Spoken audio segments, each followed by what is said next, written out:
Welcome back. Come on in. This is House of Chatter, and I am Emmy, and I'm here with Leann, and we are just kind of reviewing some docket updates and talking about how some of the court filings have changed. So, Leann was talking about how the fabric that Blake Lively was wearing in her birth scene has changed from like nude to black. And then I pointed out in another video, with the driver, that there was like an extra detail added to that.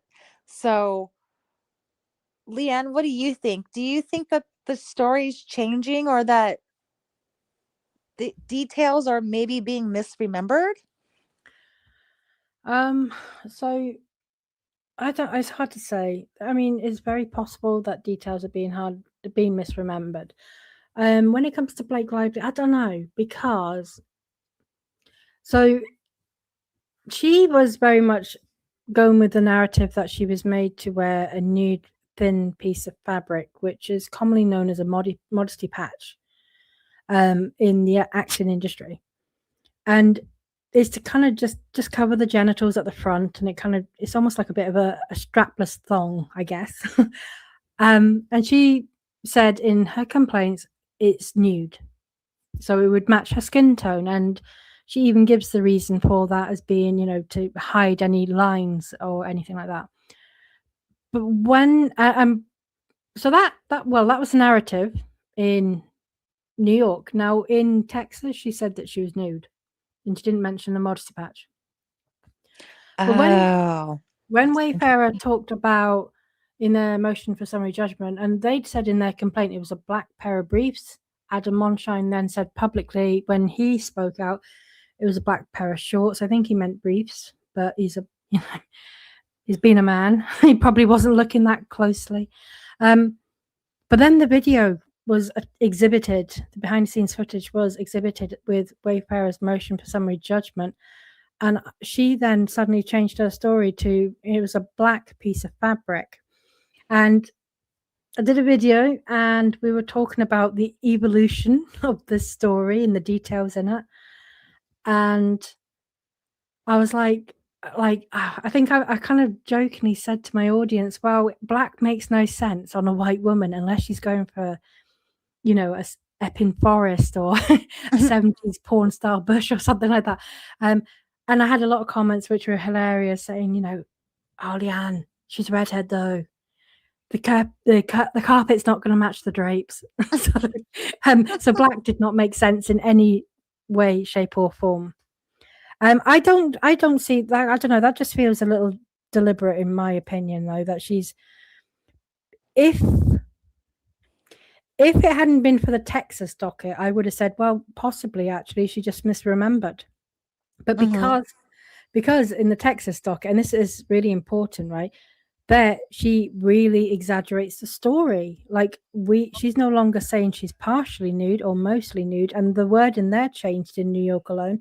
She is now at this point saying she is nude, and that's that. And the reason she is doing that is because Jed Wallace cannot speak to it, and he cannot deny it because he was never on set, and there is Oh, no true. party there who can actually speak to it. That's very true. Did you notice the driver incident where she says that he touched her arm or something like that and said, don't say anything, or like it's between some weird thing where it was like alluded to, don't talk about this or don't tell anybody. Um, Mm, where is that? Do I have that up? It was in her declaration, and it was also in her, was it in her response? Where was it? Shoot. But it was like one of those scenarios, and I'm like, I haven't read that before, but it's in a declaration. okay, Um and so I I thought it haven't. was odd that the like I thought it was odd that different court documents have different details, and I was assuming that everything would be like this, like uniform, like uniform statements, and instead of let me add this detail to this. Um, let me see if I Yeah. can pull it up. I just thought it was strange. Let me see. It was in her declaration. Um, but yeah, I didn't notice any other incidences like that. And her driver didn't mention Justin Baldoni touching her arm either. So I it's mean, just I've kind of I'm working through at the moment all the various filings. And because I did the breakdowns so earlier on in this case, mhm, I've been going back and looking at filings that are coming out and going, okay, let's see what I said. What did I say on X about 8 months ago about this? And then like today I did the whole James Batuska stuff mhm, and compared and contrasted all his different declarations and then all the information he sent to Without a Crystal Ball, and just like, looking at all of that and pulling it all apart. There are things that have changed, and that's okay on its face, because some of these things are alleged to have happened 2-3 years ago. So it's okay to just not have it at the top of your head, or misremember small details. That's why I said, if she just misremembered maybe the color of that fabric, mhm, that'd be one thing. But for me, because she made a point of saying and making inflaming the allegations in Texas where no one could deny them, that makes me think, no, you know what you're doing. Like the dance scene, like her saying, oh, well, him saying you smell good versus him saying it smells good, like meaning the spray tan. That I could see as a genuine oversight. It's the rest of it, like the nuzzling and the trying to kiss me and so on and so forth. That's where she loses the credibility. But trying to remember what words he said specifically, it on its if that was the only problem with that video, then I mhm. would say, well, okay, maybe it was just misremembering, because that happens. People do that. Yeah, but I don't think it's like there's a difference between misremembering and like intentionally lying, and I think she's doing that. Yeah. Well, Like, it's the additional stuff that goes along with it, like um to suggest that like, so with the dancing specifically, saying, well, okay, I was uncomfortable and we weren't talking, and mhm, I want, like, or he was talking out of character, suggesting that he was the one that was trying to talk when actually it was her trying to talk. And then you had her saying, oh, he was nuzzling my neck and kissing my neck and, you know, putting his finger in my mouth, when that's not quite, well, that's none of that happened actually. But the words, I could see her misremembering that, but like you say, it's the rest of it. It's the fact that she's misrepresented several other details as well about the same moment. mhm. Is this it? No, I can't find it. It's in her declaration. And I I have didn't yet to go through her declarations. I'm still getting through transcripts. Yeah, I'm trying to get through chunks of it, and so when I do my videos, I'll be like, "Okay, trailer scene," and so I'll, um, dig for documents about, the trailer makeup trailer incident and things like that. Um, but There's there's three just versions of that story as well. You there got is. Yeah, That's you got why Blake it Lively saying that she said he could come in, but as long as he looked away. You had Jamie Heath saying he was invited in, and then you had Mhm, is it the hair or makeup? One of them saying that they said no, don't come in. mhm. It's really confusing. Yeah, no, it is, and do you think that maybe she pre-talked to people? Like, Oh yeah, um yeah. I noticed today actually. So I did the deposition transcripts of like the male side actors, I call them. So that would be Warren Zavala, Danny Greenberg, and Justin Stone. So we know mhm, that the first two are the agents from the WME, and then there's Justin Stone is Blake Lively's manager, and I think it was one of the WMEs, I think, or no, it was one of the, sorry, it was one of them. I can't remember which one, but in their deposition, the way they spoke about the premiere and whether I think it was a conversation they had with Ryan Reynolds. Mm-hmm. And they were recanting that. It was like, he was saying, which Ryan Reynolds himself put in a message, and he was like, "Wow, Colin Hoover's not going to go to the premiere," and it's like the wording of it was almost identical to that email from Colin Hoover, where she's like, "Well, I don't blame Blake for not wanting to go because who would want to be there when someone's taking credit for what the work you've done?" And there was absolutely no mention of sexual harassment in it. That makes me so mad I that know, right? she It would. does. It makes me so mad because at the time, Justin was directing those scenes, Yeah. and the majority, if not all those scenes, were used in Blake's cut. So if she Mm. really felt that, um, if she really felt that it was taking credit for somebody else's work, why not use all of your scenes? Why not use Well, all of the scenes that you um chose chose to act out? Because like I think you get like a scene or two where you can like have input or act it out your way or whatever. yeah. But like, why didn't you include all of those? Did those suck so bad that you had to take them out and put in Justin scenes? um because that might have happened. You know. Yeah. No, that's yeah, no, I completely agree. But I noticed that the words that were being used by one of the agents, by Ryan Reynolds in his message to, I think it was Patrick Whitesell, and by Colleen Hoover in her email to Josh Greenstein and Angie Giannetti were very, very similar. And then when I Mm. looked at the deposition and the text messages between Jenny Slate, Isabella Farah, and Blake Lively, they all kept using the word unsettled to describe their experiences, Oh. like Mm-hmm. excessively. Everything that they would just kept saying, "Well, I just felt so unsettled." Well, it was an unsettled experience. I felt it was unsettling, and I was like, "You're all using that a lot. It does sound rehearsed." Yeah.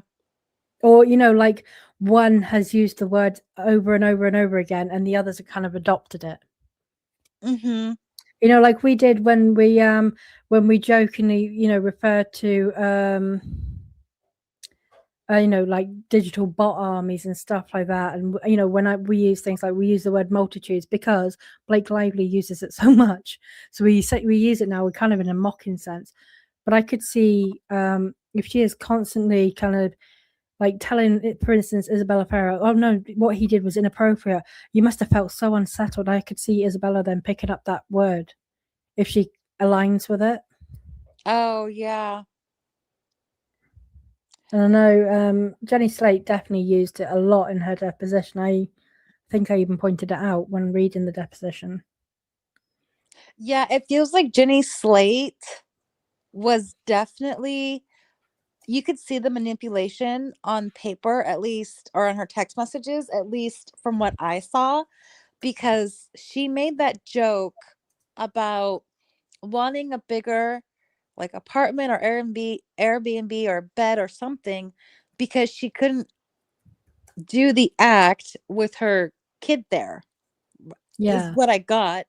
And then come to find out, Blake Lively um does the family sleep style where like all the kids are in her bed, um and then Jenny Yeah. Slate has to go and apologize to Blake, and then Blake's like, "Oh no, you didn't know, but Justin knew, so he shouldn't have inserted himself into or whatever." They were like, it was just Yeah. And like, she suggested there was a safety that in a woman saying something, but if a man does it, like that was weird. yeah. That was weird. And some might say discriminatory. Ooh, that's a good one. I really do think this whole lawsuit is kind of a discrimination lawsuit with religion. Um Yeah. just because they're calling his religion a cult, and I think they used it as a wedge to put in between people. Um or an excuse or whatever, but I found out that Penn Badgley from Gossip Girl and Blake Lively's former boyfriend, he is Baha'i faith and he has been Baha'i since what, 2015? Yeah. And so I was like, I don't think she would do that and disparage his b- faith, talking about Penn, if she knew that he was Baha'i because he's attached to Gossip Girl fame, you I mean, know? I personally got the impression that she didn't have an issue too much with the religion. The people I've seen disparage the religion, particularly, have been Ryan Reynolds and Leslie Sloan because they've called it a cult. I suppose, True. yeah, I suppose she did say that actually to Matt Damon. Um, I mean, I don't know. I suppose if she might have been fine with it when she was dating him, or could she be salty about it now because they broke up? That's possible. I Yeah. I gotta say, my personal feeling is right because if you look at the text messages with her and Taylor Swift, um, and they were already putting him down before there was any issue, before they ever put it on set, before the weight, before the body trainer was asked about the weight. Mhm. And I think, and Blake Lively says, and it was like the wildest thing I think I've ever read is like she just the pure rage, right? Because Justin Baldoni did not gush over Taylor Swift, He's and not she was like, supposed to. I, but he just I think he said that he didn't say anything horrible. He just said he didn't really know much about her music because he doesn't know much about pop culture. And then there was like this whole tirade from Blake Lively in a message to Taylor Swift after, like, "Oh my god, that's so terrible! It's the worst thing he's ever done, worse than anything he's done to me." And I'm like, "What?" But that seemed to be the moment where, um, his card was marked effectively. Mhm. I that's where, and from there on, because from there on things seemed to go to shit. And it was just disparagement after disparagement. Like she'd send him all these nice messages whilst talking absolute shit behind his back. Um, just being an awful person, really. Yeah, it's the whisper campaign. It's the Yeah, let me tell you this secret, but don't tell anybody, but do this, like she she played the victim. She really did do the Taylor Swift playbook. She played yeah, the victim at every single turn. I'm a victim. My weight, I can't lose the weight fast enough. Blah blah blah blah blah. Oh, da da da da da.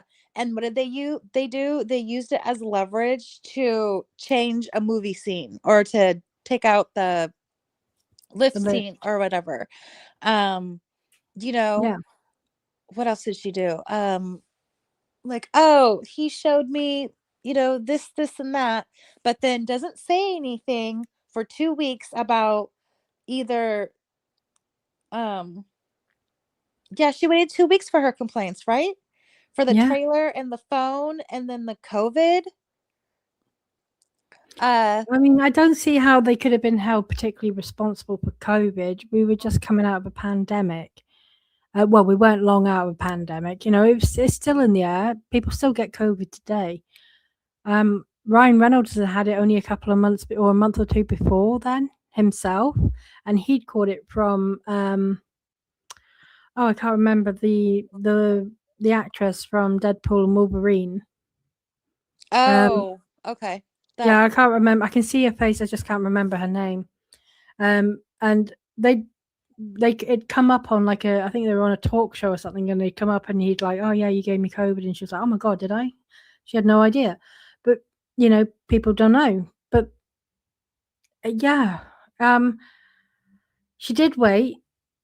And I look back at her CRD, and again, this is another thing that changed. She said that cast members, another cast member had made a HR complaint, and she was specific about that. And when you look at that cast member she's referring to is Jenny Slate. And when you look at Jenny Slate's deposition and Justin Baldoni's deposition about it and Ange Gianetti's deposition about it, they all agree that, no HR complaint was made. They talked about it with Ange Gianetti, but no complaint was made.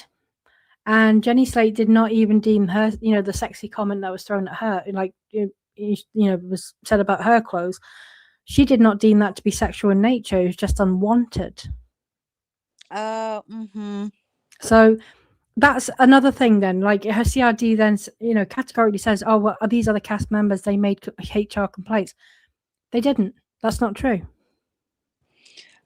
Do you think that they were trying to push, we made a complaint to the person in charge of HR? I mean, who was the person in charge of HR? According to Blake Lively's PGA letter, it's her. Yeah. Well, I mean, Alex Sachs wanted to take credit for it. Yeah, but she wasn't though. Wayfarer had a HR department, but and it's ridiculous. Blake Lively saying, "Oh well, I didn't know, but didn't know who. I don't know who is the HR person at Wayfarer." When she was contracting with her, for her loan out agreement, her attorney was emailing Cynthia Barnes-Slaters.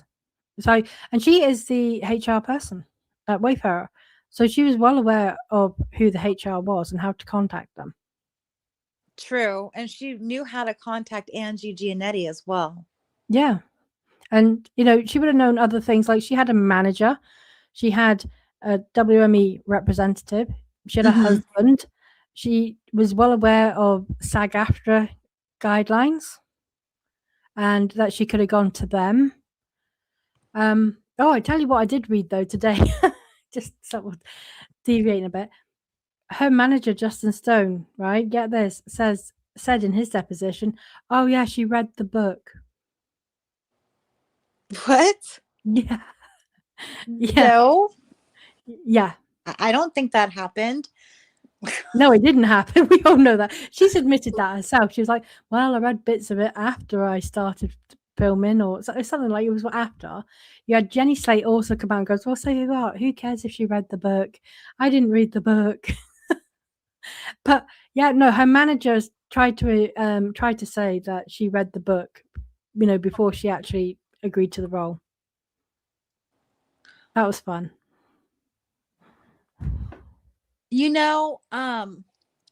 I want to play this for you before I forget, because I will forget. The new, is this it? The new exhibits that have come out, they have, is this it? No. They have Jenna Redfield's video. Yeah. And is it here? And I wanted to play it and let me know what your thoughts are on this.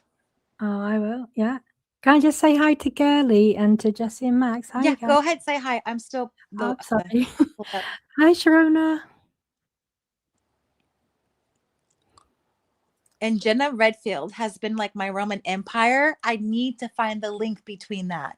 It's just crazy that there's just so much information with this one content creator so far back. Okay, let me see. Might be too loud. I'm gonna play this. This is from Jenna Redfield, and she posted this on Reddit. She posted this on her TikTok. It looks like they found it 44 minutes ago after she posted it on TikTok.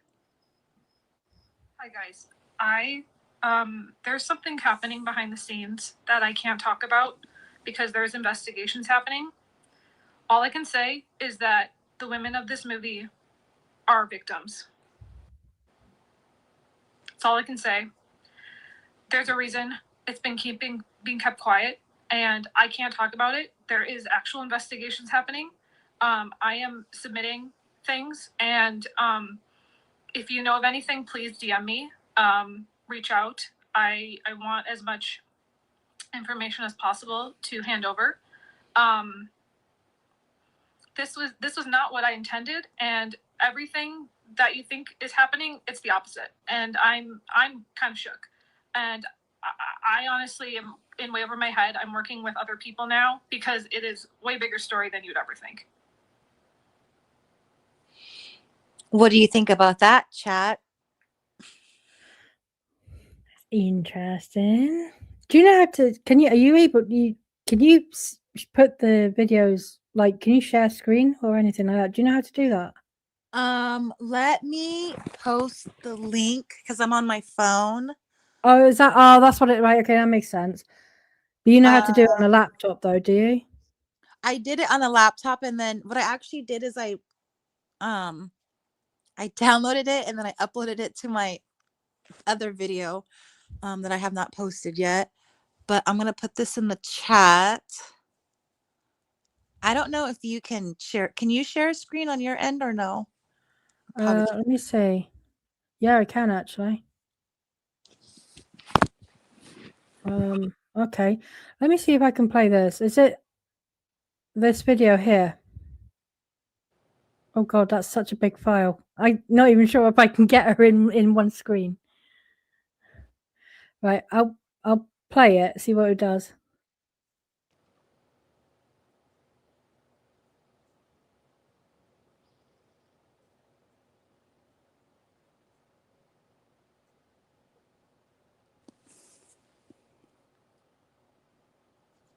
Coach, and I hope your check cleared. Oh, that's funny.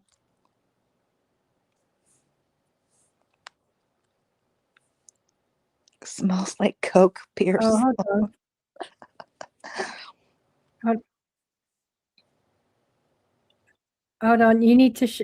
So I put in right. I don't know if you can see it. Oh, we can't see anything on the screen. Oh, I think you have to kind of Do it. But yeah, it's in the present box at the bottom, but I think it needs you to kind of because we're in your StreamYard, so I think you needed to. But you can't do that from your phone, and that's fine. Okay, but yeah, if we ever do this together again and you're on a laptop, I can share my screen with you as well. Okay, yeah. My laptop is not reliable with StreamYard, and well, you know, I'm like the rapper. But yeah, I can see you put the link. Yeah, so that's good. Yeah, so it's interesting what she says. She's vague, is my first thing. You know, like they're all victims. That's all I can say. It's like, yeah, and you're literally telling us nothing here. Well, all of her TikTok videos have been deleted by her. But she was talking about this, I believe, in August, early August, August 8th, around that time. Yeah. Which is way before the phone, right? The phone didn't come into play until what, the 21st of August? So they were planning this at least by early August. And there's a Reddit post floating around somewhere saying that Blake Lively threatened Sony in May with SH claims if she didn't get her way. So I'm kind of wondering which is true. Like, is there a scenario that maybe they were threatening Sony with SH claims and somehow I think there's I think there's a possibility it was alluded to because okay, so this didn't make any sense to me when I went through depositions and some of the emails and stuff. But you had Blake Lively, right? She trusted Ange Giannetti so much that in the 17-point extortion list, as I call it, she wanted Anne Giannetti to be the Sony representative who was on set at all times, right? Right. Yet she also then says, her and Ryan Reynolds both say, well, Anne Giannetti didn't do anything. They practically enabled Wayfarer, you know. I think in a deposition she says, you know, that she does blame outright. She blames Anne Giannetti and says that she sat back and didn't do anything, and she failed to file a complaint or notify anyone, etc. So yeah, actually, I could see a kind of a similar extortion threat being prepared. At least we don't know if they ever actually did make those kind of threats and demands, but she was effectively saying that Sony were, you know, as culpable because they failed to act. She said Steve Sarowitz, despite the fact he never actually said or did anything inappropriate, by his failure to act and his participation in the retaliation, like, I think she focused particularly on the failure to act, so acts by omission. She said that technically he had sexually harassed her because he, you know, didn't intervene, and as the CEO, as the, you know, the head of a Wayfarer, he was aware of the complaints and did nothing. So I could see her kind of brewing up potential allegations that she was prepared to throw Sony's way. Yeah.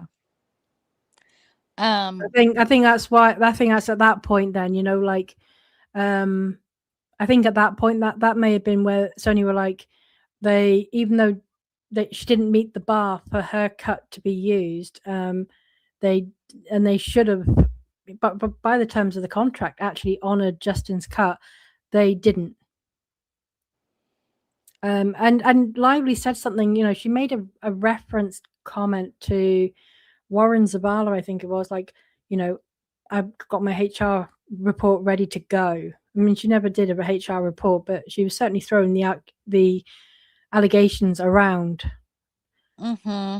It doesn't explicitly say that it's against just Wayfarer. That could have been against Sony. And I do think that's why, especially in post-production, she had the power over Sony. Yeah. Which is just insane because, again, she's a victim. Yeah. She's playing the victim card, just like what Justin Baldoni said.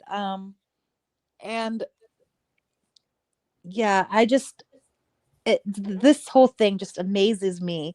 I kind of get the feeling that there's more that we have not seen yet. Oh yeah, there definitely is. Like, I have a feeling that there's like more text messages that are worse than this. That maybe point a little bit more to like the whole plan. Like, I don't know, I just have a feeling that there's more that we're not seeing here. And I do elaborate. think What, you know, this whole interweb of how they've carried out this. There's so many people they've involved. They've had all these secret little private chats, and where they've been, you know, fueling things and bringing on other people and other participants in this. Either people have joined unwittingly or they are willing participants.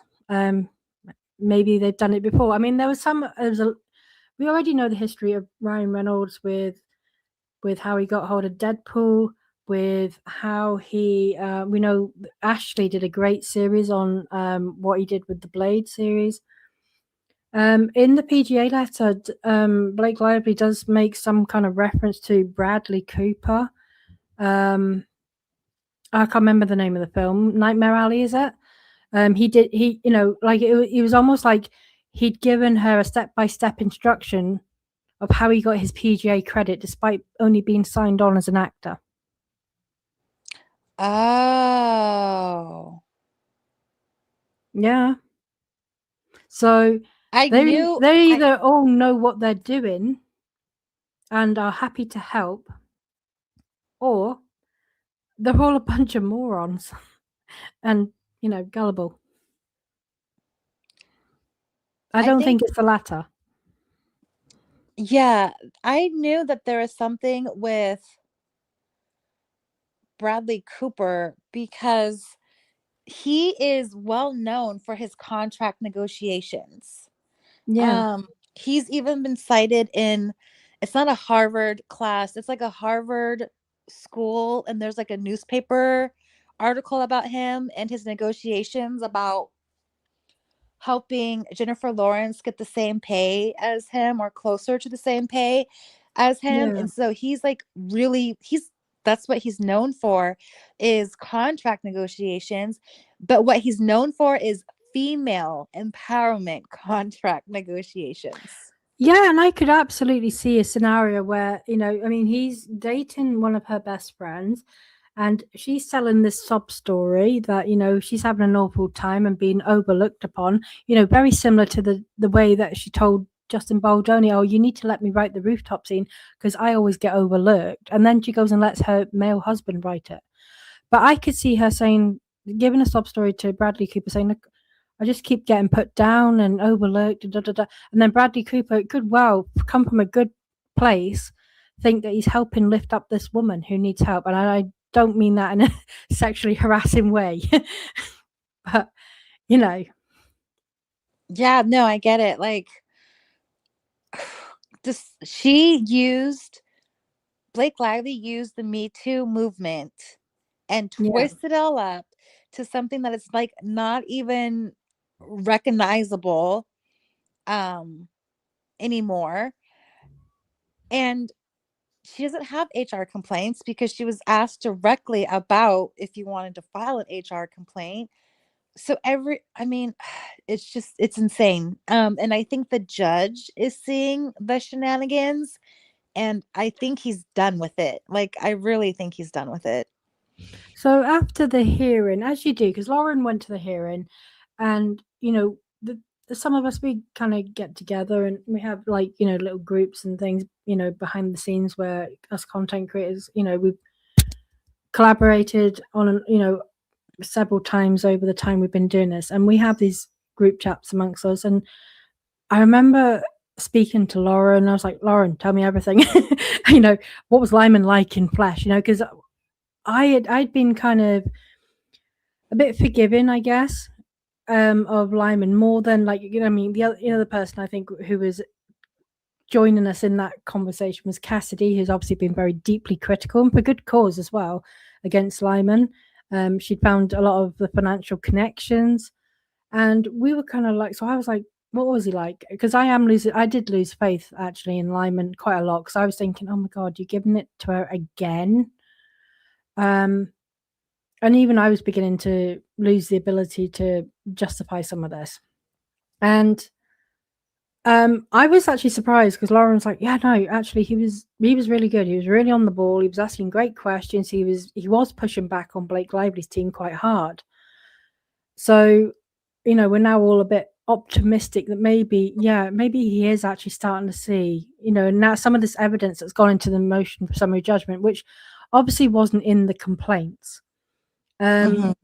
Now he might be starting to see, oh, hold on a minute. When you say she took the film, you mean she literally took the film. This was not just hard bargaining. She literally told people, I want my cut to win, despite the fact that, they were trying to tell her your cut was not good enough.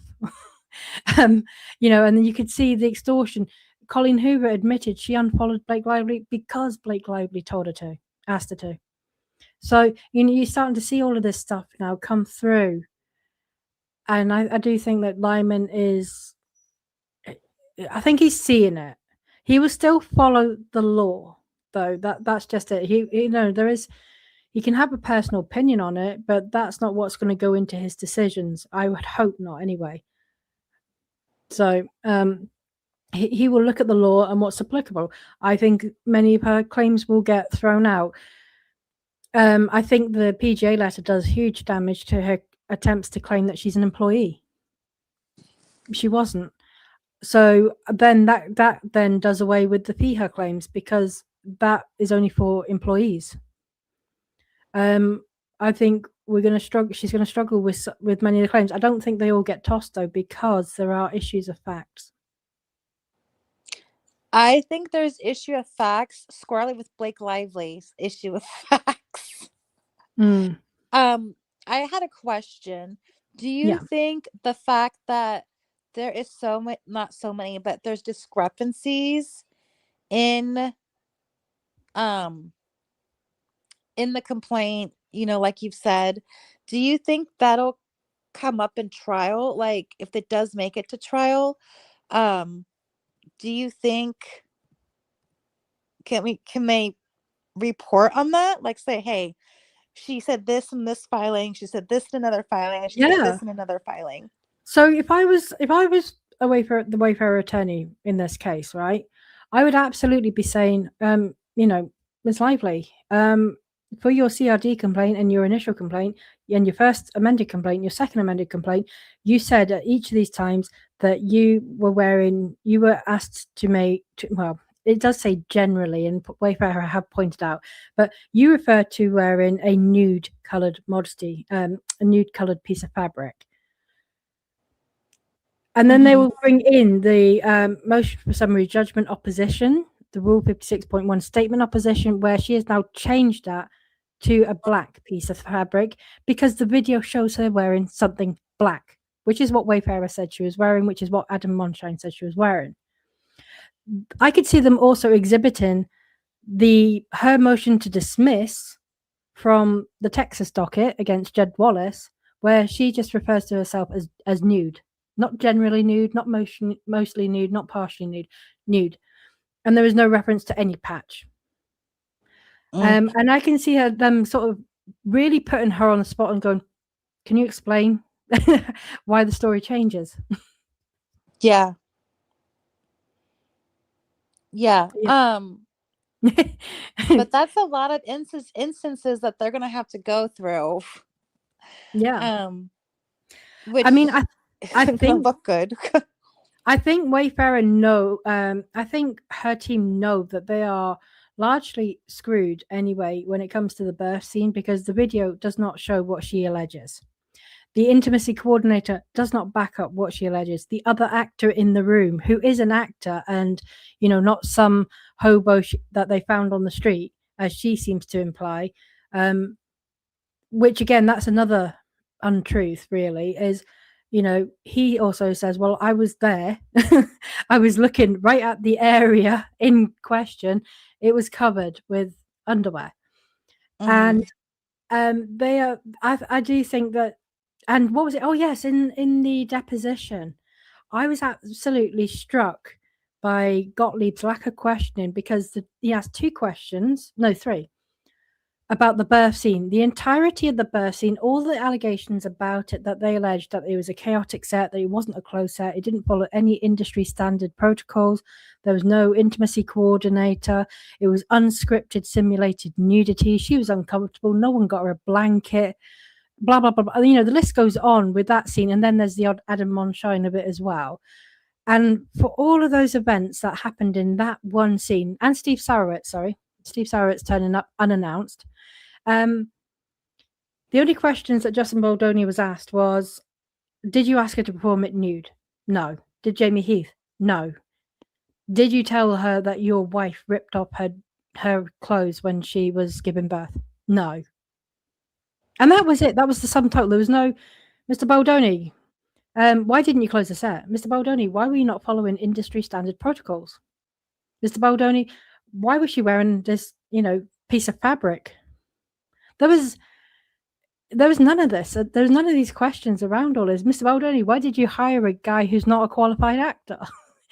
There was none of these questions were being asked, and I got the impression, that from my own kind of thought process, I guess, and my own experience, that the questions are not being asked because they know that's not what's happened. They know that the evidence, the video evidence specifically shows that's not what happened.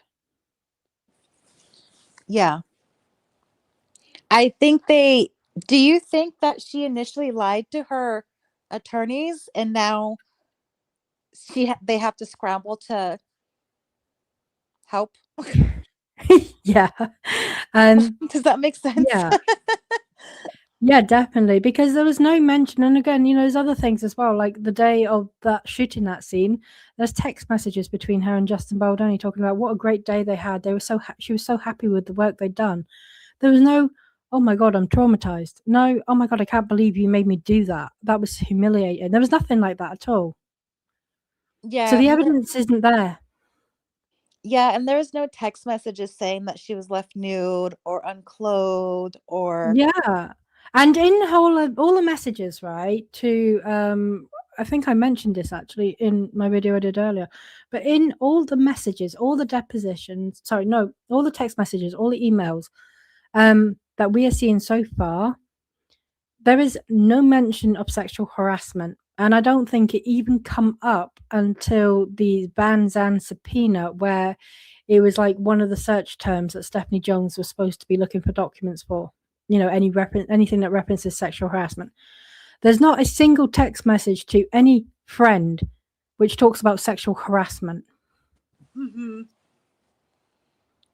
Yeah, it's general complaints about his personality. Yeah, exactly. I got the impression that she discovered very quickly that he was an easygoing guy who would back down, you know, and she kind of manipulated that. And I think that a guy like that just doesn't fit with they're quite arrogant people, quite egotistical, and he doesn't kind of fit in with that. Yeah, no, that's very true. I don't think he's such a unique person, personality Yeah, wise, as far as his charitable heart and his positivity and his niceness, that yeah. that's very rare. Um, like, Well, I actually did again, it was I think it was yesterday or the day before. I did a video on some of the exhibits, and one of the exhibits was a video of Ryan Reynolds and his daughter as Deadpool and Kidpool. They had Linda Carter as Wonder Woman, and it was for Sick Kids, the charity. mhm, It was done at December, so from a PR perspective, I was myself, Ashley, I think it was Melanie King. uh-huh. We'd all sussed out that this was a PR thing, right? That was it. That it landed a very similar time to. It was timed closely to when the lawsuits and everything were dropping. It was something that Ryan Reynolds had done in previous years, so it's not. It wasn't unique, but this one was specifically garnered to gain attention, and all the way through this advert asking for donations to raise money for sick children, you had Ryan Reynolds and his young daughter swearing, just effing and blinding the entire way through the video. And I think I even said, like, is this seriously an advert for sick kids? Like you're swearing, you got your child swearing. It seemed wholly inappropriate. Yeah, he thinks that kids swearing is funny. I know, yeah. And Jesse and Max says exactly. He made his daughter say the F word 5 times in that commercial. Yeah, I think 5 times is what I counted around there. Yeah, it just How seemed bizarre because his daughter at the time, like I've got a 6-year-old little girl, and his daughter couldn't. It could only have been like a few years older than her, but I could not imagine letting her just speak like that. For what? Because surely you can do. I don't condone it as being scripted in the movie particularly, and I certainly did not like what happened in Deadpool with her. But for an advert to raise money for sick children, surely you can do an advert without needing to swear your way through it. It made no sense. true. I mean, yeah, it's Seemed a bit distasteful. I don't know. Maybe incredibly that's just me, tasteful. my thoughts. Well, there was some reports that when he made her say that for the movie, um, she didn't want to say it, but he made her say it. Yeah, he says in the video with him and Sean Levy that she did not want to say it, and they made her say it. I think it was somewhere in the region of up to 500 times because you're not just doing one quick take usually. Normally you have to do a take of something over and over again. But yeah, he said it was like, hundreds of times potentially that she had to say that word, because she expressed she didn't want to do it, and then he said, that's fine, then I'll find someone else. He was effectively saying, well, okay, I'll replace you. Which is crappy. Hi, Thorka. Let's see. Oh, hey, gal. What else did we want to talk about? I'm forgetting everything. Oh, the morality clause. Did you notice that there was a divorce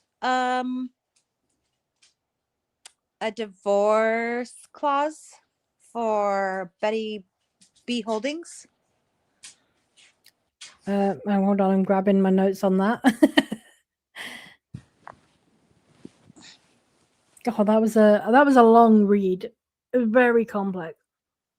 Yeah, I couldn't. There's no way. Like I said, I signed a 33-page offer letter for employment. I couldn't even find my compensation on it, and then I was like, I'm just gonna sign it.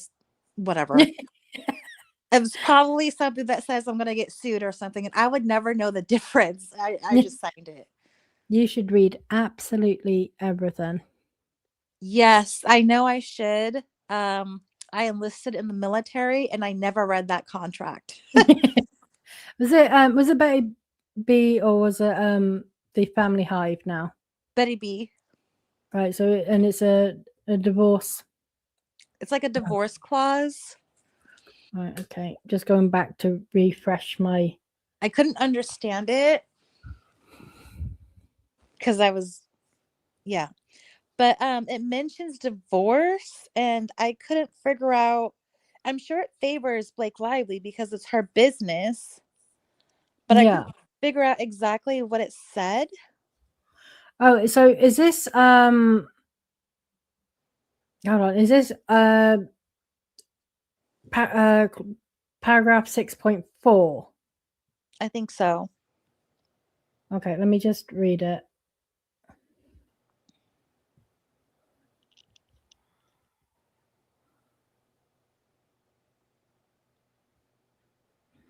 Okay, so in the event that, is it just that one? Yeah, transfers by operational law, is that the clause? I think so. In the event of any involuntary transfer as defined below of a unit, the transferee shall not be substituted as a member and shall not have any rights as a member of the company, including, without limitation, any voting rights attached to such transferred units. Involuntary transfer shall mean any involuntary transfer or transfer by operation of law of the units held by any member by or in which such member shall be deprived or divested of any right, title, or interest in, or to such units, including without limitation, by seizure, under levy, or attachment of or execution, by foreclosure upon a pledge, in connection with any voluntary or involuntary bankruptcy, or any other court proceeding to a debtor in possession, a trustee in bankruptcy or receiver, or any other officer or agency pursuant to any statute. Sorry, my child is.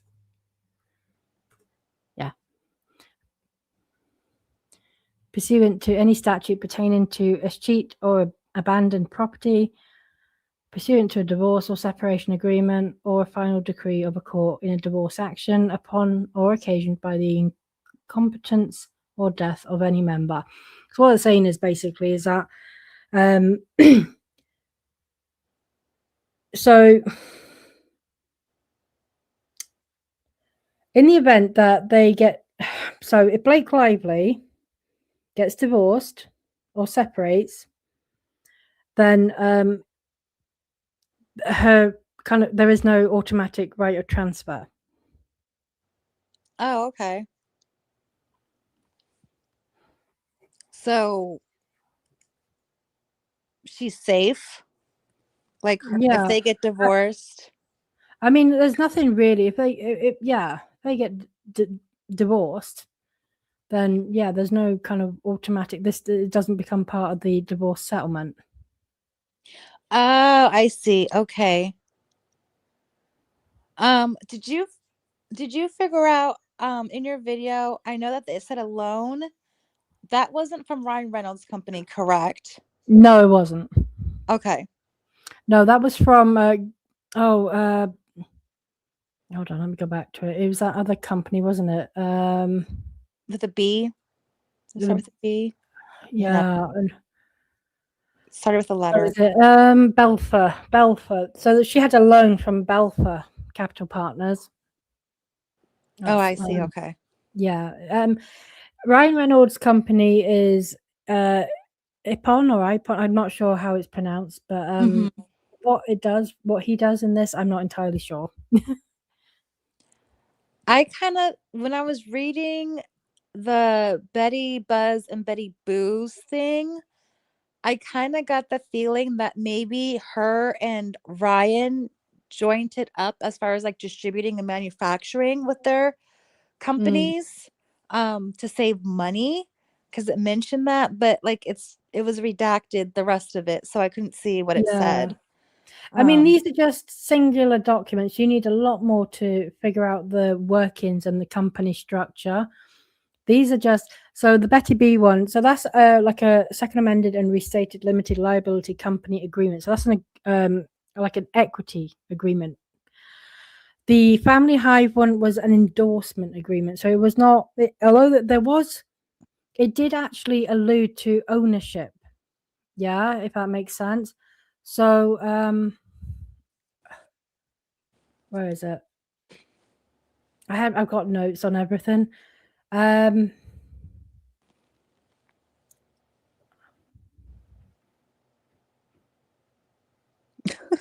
I'm really sorry. Yeah. So it does. So the Family Hive one, it does allude to the possibility that she holds equity, right? But you don't see that in that one standalone document. But that agreement does reference things like a side letter, a guarantee, and an LLC agreement. And those documents often contain things like equity grants, profit interest units, governance rights, and liquidation preferences, which suggest that she highly likely has got an equity ownership. But that's not the agreement that would be contained in. Does that make some sense? Am I making sense here? yeah, it does. Man, Okay. I was trying to find anything in that contract. I was like, oh, if they get divorced, maybe this will happen. Oh, there's a morality clause, maybe this will happen. And like I was saying No. before, I think there's at least with me, there's an itching to see, and I'll be honest, I do have an itching to see their downfall, only because I think they're such mean spirited, negative people. Assholes. Like, to the point where I was talking on my paranormal show that maybe this is like the real life devil versus angel or Jesus battle. Yeah. You know what I mean? Like, Oh, because we have yeah. all of the elements. We have greed, we have gluttony, we've got deceit, lying, we've got everything, and Yeah. it's just like It is. if there was ever a battle, this would be it. It's definitely the case that keeps on giving, this one. But no, I felt because I did have people come to me and say, oh, the morality clause, and they'd seen your video, and obviously we spoke as well, and I was like, okay, I mean, because I was like, oh, do I even go to these business one filings? Because for me, like, they're kind of my area. I'm comfortable with. I enjoy reading business contracts and agreements. But I was like, but if I do a video, it's going to take the best part of an hour and a half to 2 hours, which I try to avoid not to go over an hour anyway. And I was like, how many people are seriously going to want to listen to this? They're going to be bored to tears. But I did it, and I was like, oh yeah, the morality clause. It's not what Emmy thinks, and I felt awful, and I could see myself like, you know when you know, when someone's like, oh, I, I, I've covered it and I have to say it, but it's not what is. I'm not saying the same thing as you, and then you start feeling bad about it, and you're like tiptoeing like around the situation because you don't want to upset someone. And I found myself doing that, and I was like, no, no, what am I doing? She's going to appreciate, like, because I do go into great detail about why it's not, that kind of morality clause and why I don't think it'll ever be invoked either.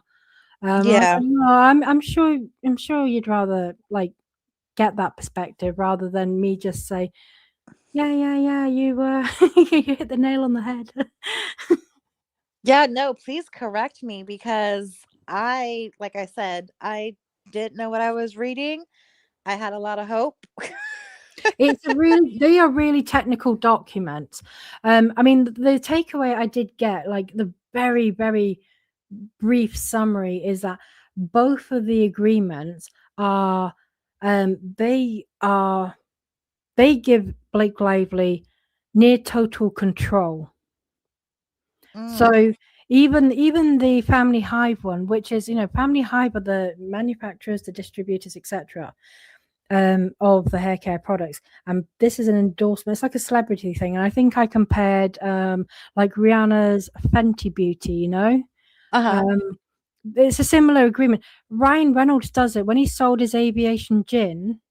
His shares in the vast majority of aviation gin and Mint Mobile, but he's still there and he's still the face and the advertising of all. These are endorsement agreements that do that, and but I found, like, because you did your video, right? It had me go and look at it. Then it had people talking about it, and then I was able to look at it and go, do you know what? These agreements they are beyond industry standard for the control that Blake Lively has in them. It's absolutely insane how much control she has. And it's above what is standard for these types of agreements. It sounds like Um, her behavior's been consistent yeah, through. I literally said, I think, as I was filming the video, it's like, does this sound familiar? She has near total control. Shocker. Mhm. So, I think I went into sarcasm mode a little bit, but you know what I mean? Like, definitely, she had above and beyond control in both of those agreements. And the other thing I did say as well about the Betty Buzz, with the K1 forms, Mhm. so the first K1, which is 2023, and then the second one is 2024, and it does project a loss, like close to about 3 million. She is going to, now she is using this, I guess, as damages, right? Evidence that this is the booze in it, the alcoholic beverages. She's using this as evidence that took a loss, and she is going to say, well, it's all Wayfarer's fault, the smear campaign, they owe me. Now, there Oh are my God.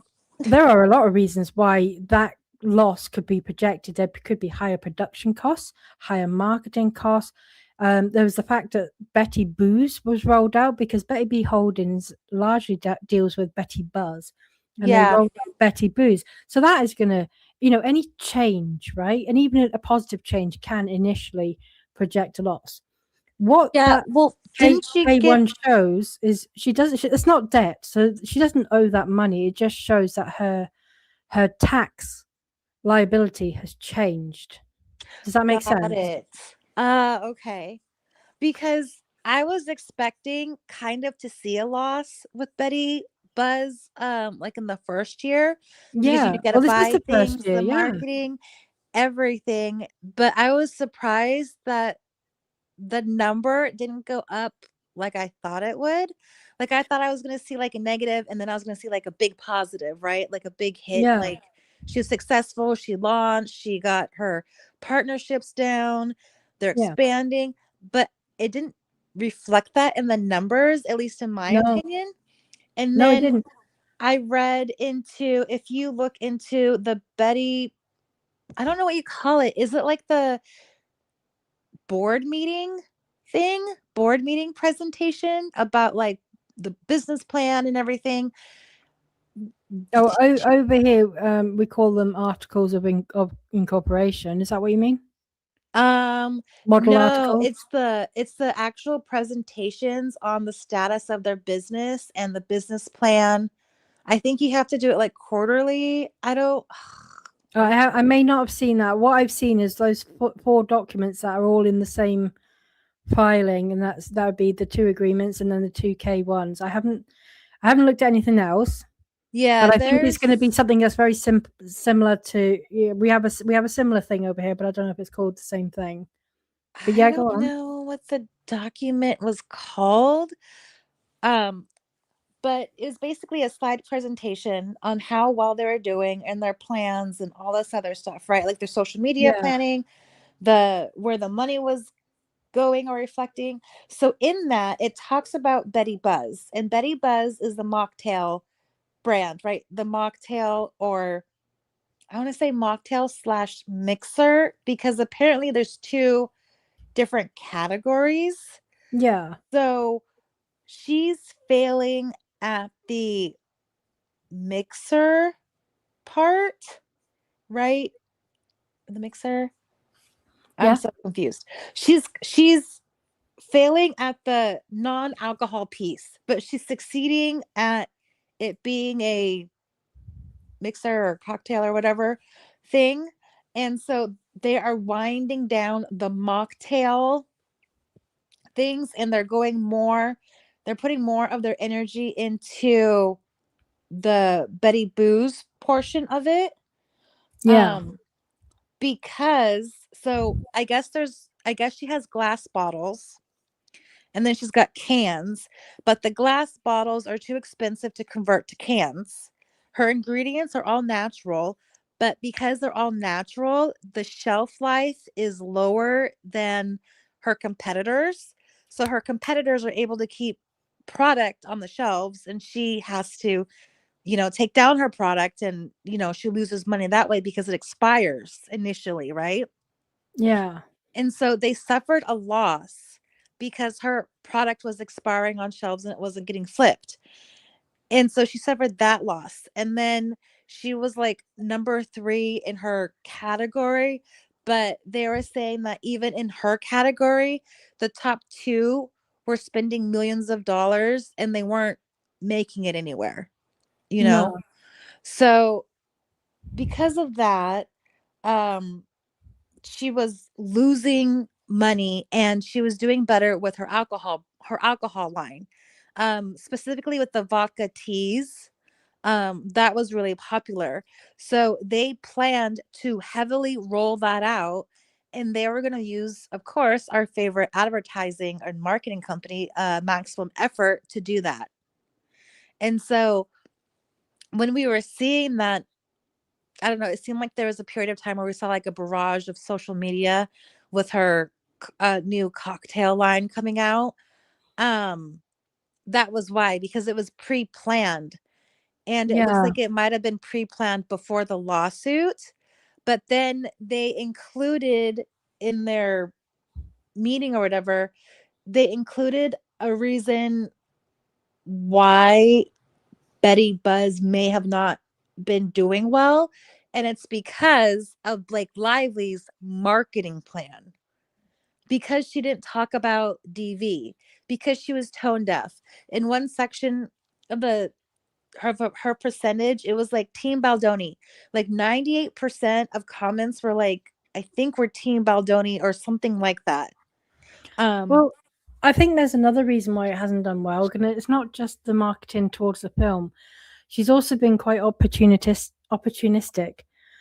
And another time she tried to kind of use an opportunity to promote these drinks was when yeah, she put up that post to mock Catherine Middleton, which, as a British person, I can tell you pissed a lot of people off. yeah, that like she doesn't have a good, they were banking on her social media presence, but her Yeah, social media presence isn't maybe bankable or no, she's a liability on social media.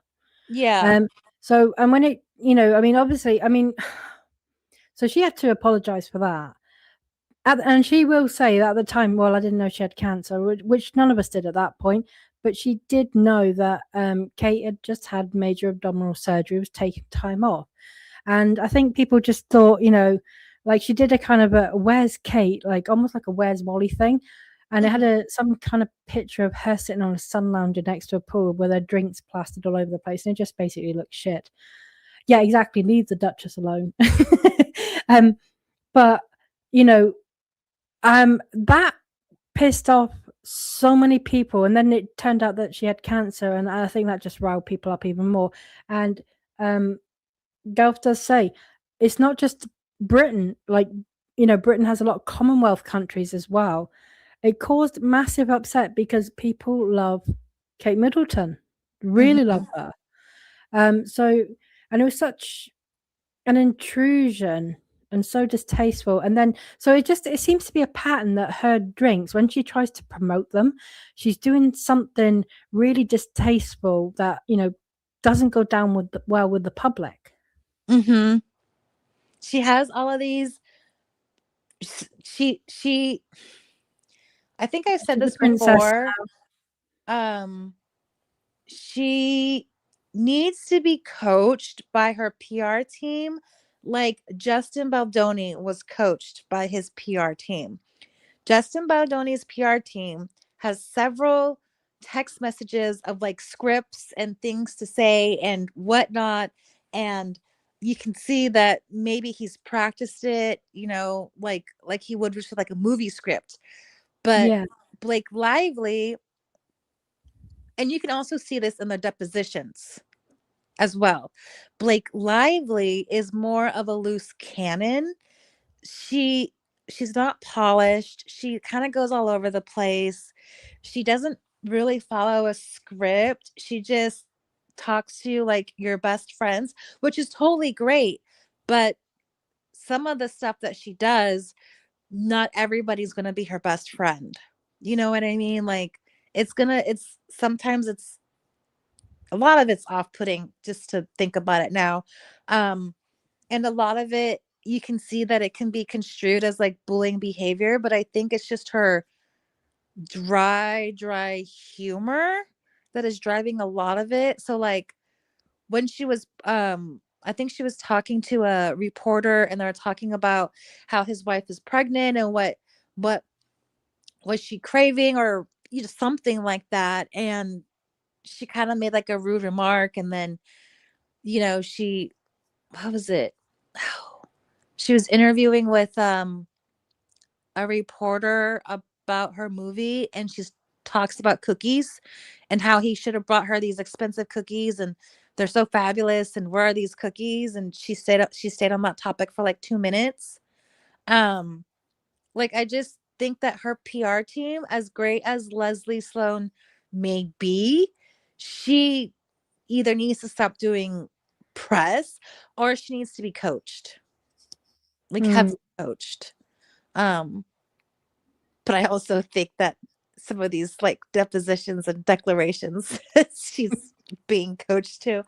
I actually found the driver thing, and what I wanted to say is that this story changes quite dramatically from just, oh, he talked about no consent versus whatever.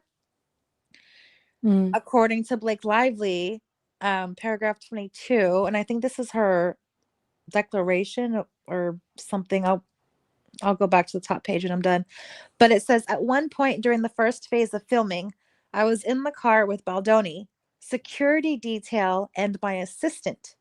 During the drive, Baldoni divulged that he had not always asked for consent in actual relationships, and that he had not always listened when they said no.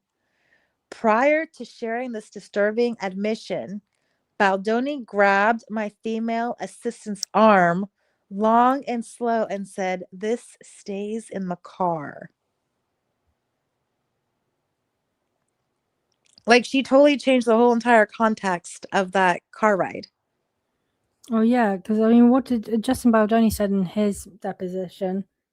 Something about her dad owing her money, and she said, "Oh, I think he said something about he could speak." She alleges that he said that he could speak to her dad, and he and she made a flippant comment like, "Oh, tell him he owes me $40."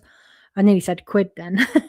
um, and then he pulled out $40 and gave it to her, and that creeped her out. But his version was wildly different. It was like, you know, Oh, he found he was $20 telling on the her he street. found $20 on the way, and Uh-huh. she was like, "Oh yeah, my dad owes it to me," and he was just like, "Oh, that's a coincidence," and that was it. Then it's like, "Oh, that's a coincidence," but he didn't give her the money, Oh, but he he kept was it. just like talking about, I don't She know, I don't know. It's a weird she was con- probably trying to get the $20 from him. Um, mashallah. Yeah. Have you seen that? Have you seen that comment? I don't take cooking advice from a chick who eats a burrito while someone is taking a shit. oh, I hate that scene. And the hair over the donuts. Yeah, no. No, You know that's that bad. donut shop got a health violation called on them, so they had Yeah. to go and evaluate that store. Yeah. And I'm like, "Oh my god, that is like the worst thing you could do for someone's business." Like I'm sure at the moment that they thought it was a good idea and they'll get publicity, but man, they got the wrong type of publicity with that one. Yeah. Oh, I also wanted to ask you if you still have I think it's the Family Hive document up. I think so. How? Hi, Jessica Lisi, by the way. Oh, Hi, just Khaleesi. I'm not trying to ignore you. no, actually not. um, but I have the baby holding ones. Hold on, let me just change to the other one. let me see. In one of them, there is Wilkie, Farr, and whatever as a law firm. Yeah. Why is Um. that? Okay. So let me see. Wilkie. So that'll be Because that's in. isn't So yeah, Wilkie Farr. So they are Lively's lawyers. They will represent her for numerous things. She's got okay. a number of law firms. Yeah, it's quite standard. You know, that they were just her law firm. Manat were her law firm as well for Van Zan. You had Boyce as well. You know, the Lindsay Strasberg law firm. They represent her. She's brought on Mhm. some new ones again, but she will have long-standing. Like these law firms will have represented her in a number of matters as well, including before this lawsuit. Okay, so it's fine. So there's no, because I was like, why would a defamation law firm, like how I'm thinking of it, I was like, why would a defamation law firm be attached to Blake Lively's business contract? Yeah. No, Unless they wrote a they're just overseeing the business contract, that's all. okay. Because So I that's was like, may are they doing it from like a defamation standpoint or like is it just a business contract? because I think what she's done, if I remember correctly, she was using she has actually switched law firms in a sense for this lawsuit. So the Wilkie Farr she uses in this document here with Family Hive is the Los Angeles firm, right? And now she, for the lawsuit, I think she, if I remember correctly, without going back through the docket, I'm pretty sure she uses the New York one. But the Manat firm who did Van Zan were the New York firm, and now for the lawsuit, she uses the California one. Okay. That's That the just only thing that's like I've kind of noticed that little detail, but the fact that these are her stand-in attorneys doesn't it just tells me that she's been with them for quite a while for various okay. things. Okay. I mean, it's just interesting when you look at this, you're like, me personally, I just want to like jump to conclusions. No, but these are interesting points, and it's good to notice these details. Like, even if they turn out to be nothing, like you if you don't know that, Hmm. so it is an interesting find. Some things will turn up something, and something of interest that will make Hmm. everyone sit and go, "Oh wow!" Um, you never know. Like, that's how we made so many finds at the start of the lawsuit when we all started covering this. and we were all finding things here and there and doing our sleuthing. It was because we like pointing out little details, and sometimes we would know that it meant something, sometimes we'd know it meant nothing. Other times we would like well, we're not sure, and then someone else would chime in.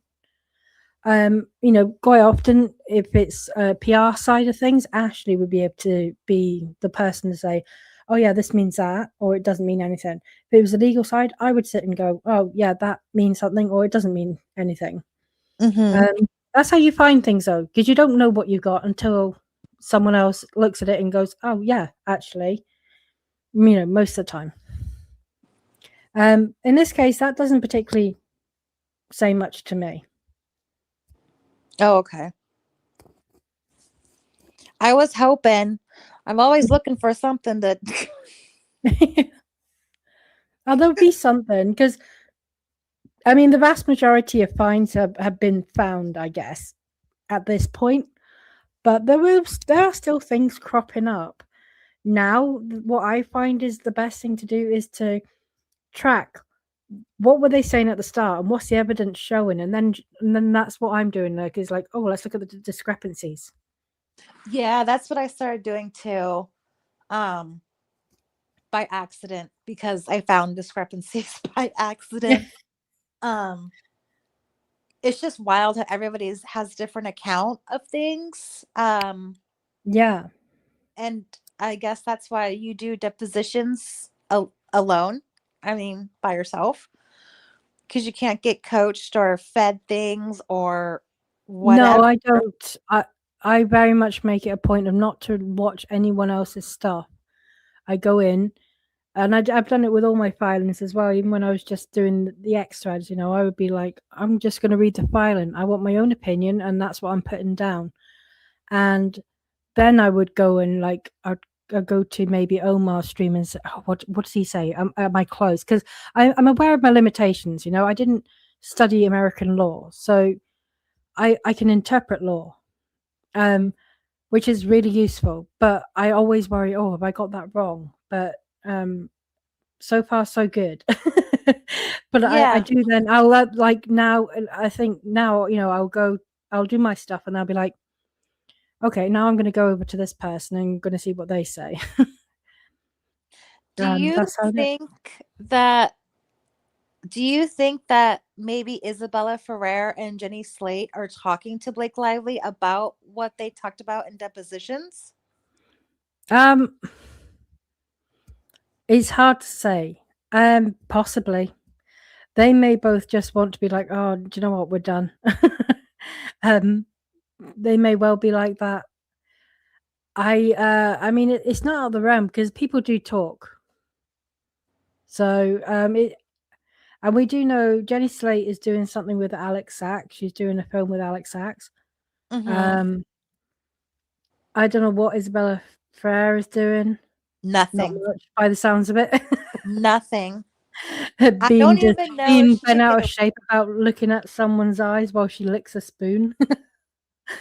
I don't even think they could hire her as a waitress, because can you imagine how much negative backlash that would create? Yeah, it was because she was just being ridiculous, though, wasn't it?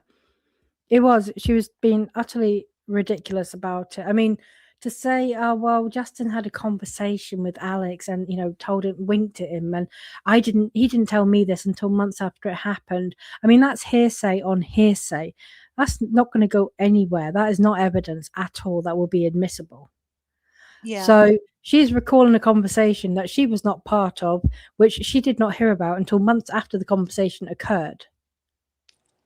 Like, what evidence is that? Do you think she made that up? I don't know if she made it up, but I don't think it's not gonna help anyone. It's not going anywhere. It's not gonna add anything, not even for Blake Lively. Is there because she wasn't part of the conversation, and unless Alex, I can't remember his flipping name, the young Atlas, unless he comes out himself and says, oh yeah, I was uncomfortable. Well, if he does that, then it's not a gendered thing. Do you think that's why he wasn't deposed? Possible, because Hassan Minhaj also wasn't deposed. Brandon Sklenar was not deposed either. He should have been deposed. Oh, he absolutely should have been. You know who should have been deposed? Jenna Redfield. I don't know. I mean, she just did a TikTok video saying nothing. I know. What did you mean that they're all victims? But why couldn't you tell anyone? Yeah, I want to know who was feeding her that. Out of the thousands, this is the thing though. She said out of the thousands of DMs she got, that one was SH claims. One of them. So it's just strange. There has to be some there. I really hope Wayfair dug into that and found that, or I just wish that we knew if she was deposed or something. Something. Yeah, I mean, we'll find out eventually. So everything all of the exhibits will be unsealed entirely. So we will get to see everything at the end, at the conclusion of the trial. What we'll see now is just anything that is, filed as part of part of the motion or a filing. So that's why we're only seeing bits here and there. But there will come a point when the trial is concluded where we will see everything unsealed. You mean like all of the evidence that they've gathered throughout the whole thing? Anything that's admitted as evidence, yeah. And not just that, we'll also see, like, like during the trial, we'll have the transcript of the trial, we'll have the sidebars, which we don't see in the Johnny Depp trial. We did not hear what they were saying at sidebar, which is where the lawyers go up to the judge and have a quiet discussion. But when we got when Andrea Burkhart got all of the filings, and we were able to look at them all.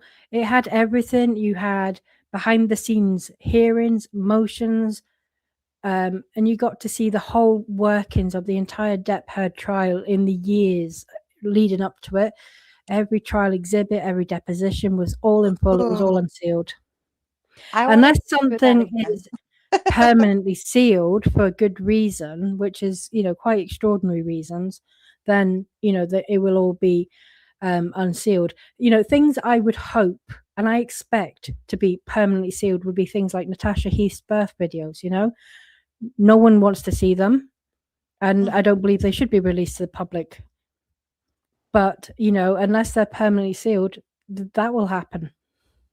Yeah, that was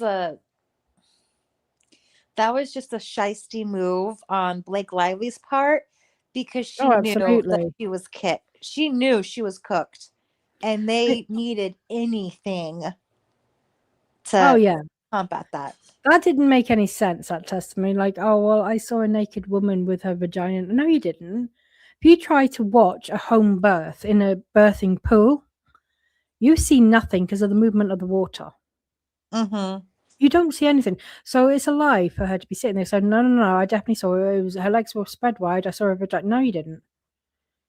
And this is the same woman who's complaining and calling sexual harassment because a bit of her hip was on display. I get so annoyed with her. I really do. A hip that she knew about, that she was. She wrote the scene. Well, wouldn't wearing black briefs or underwear or anything that is not nude, doesn't that show that she knew the camera was not going to pan up that high? Yeah. So if she already knew that, why is she complaining about it not? Yeah, about the whole thing. Like, she knew. She planned it. Not only did she plan it, what wardrobe probably knew, because they would have to put her in underwear. Makeup probably knew, because they probably had to like cover up some stretch marks or something like that. Like, yeah, but who was the wardrobe according to her PGA letter? Oh yeah, well, she had total control over everything. I'm sorry, I had to laugh. And Jessie Max Blake says she saw spread vagina while eating my steak. Oh, yeah, no, exactly, girl. That's what I'm saying. Yeah, she was in charge of the wardrobe. That's what she said in her PGA letter. Mhm. So, what did well then, and Justin and Wayfarer, in their first amended complaint say she wrote the birth scene. She was fully, in the know of how it was going to be filmed and shot. So Mhm. there was really no need for her to complain. Adam Monshine, yeah, okay, he said black shorts, and I think he meant black briefs.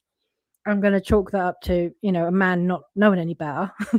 But he also said she had access to whatever garments she wanted.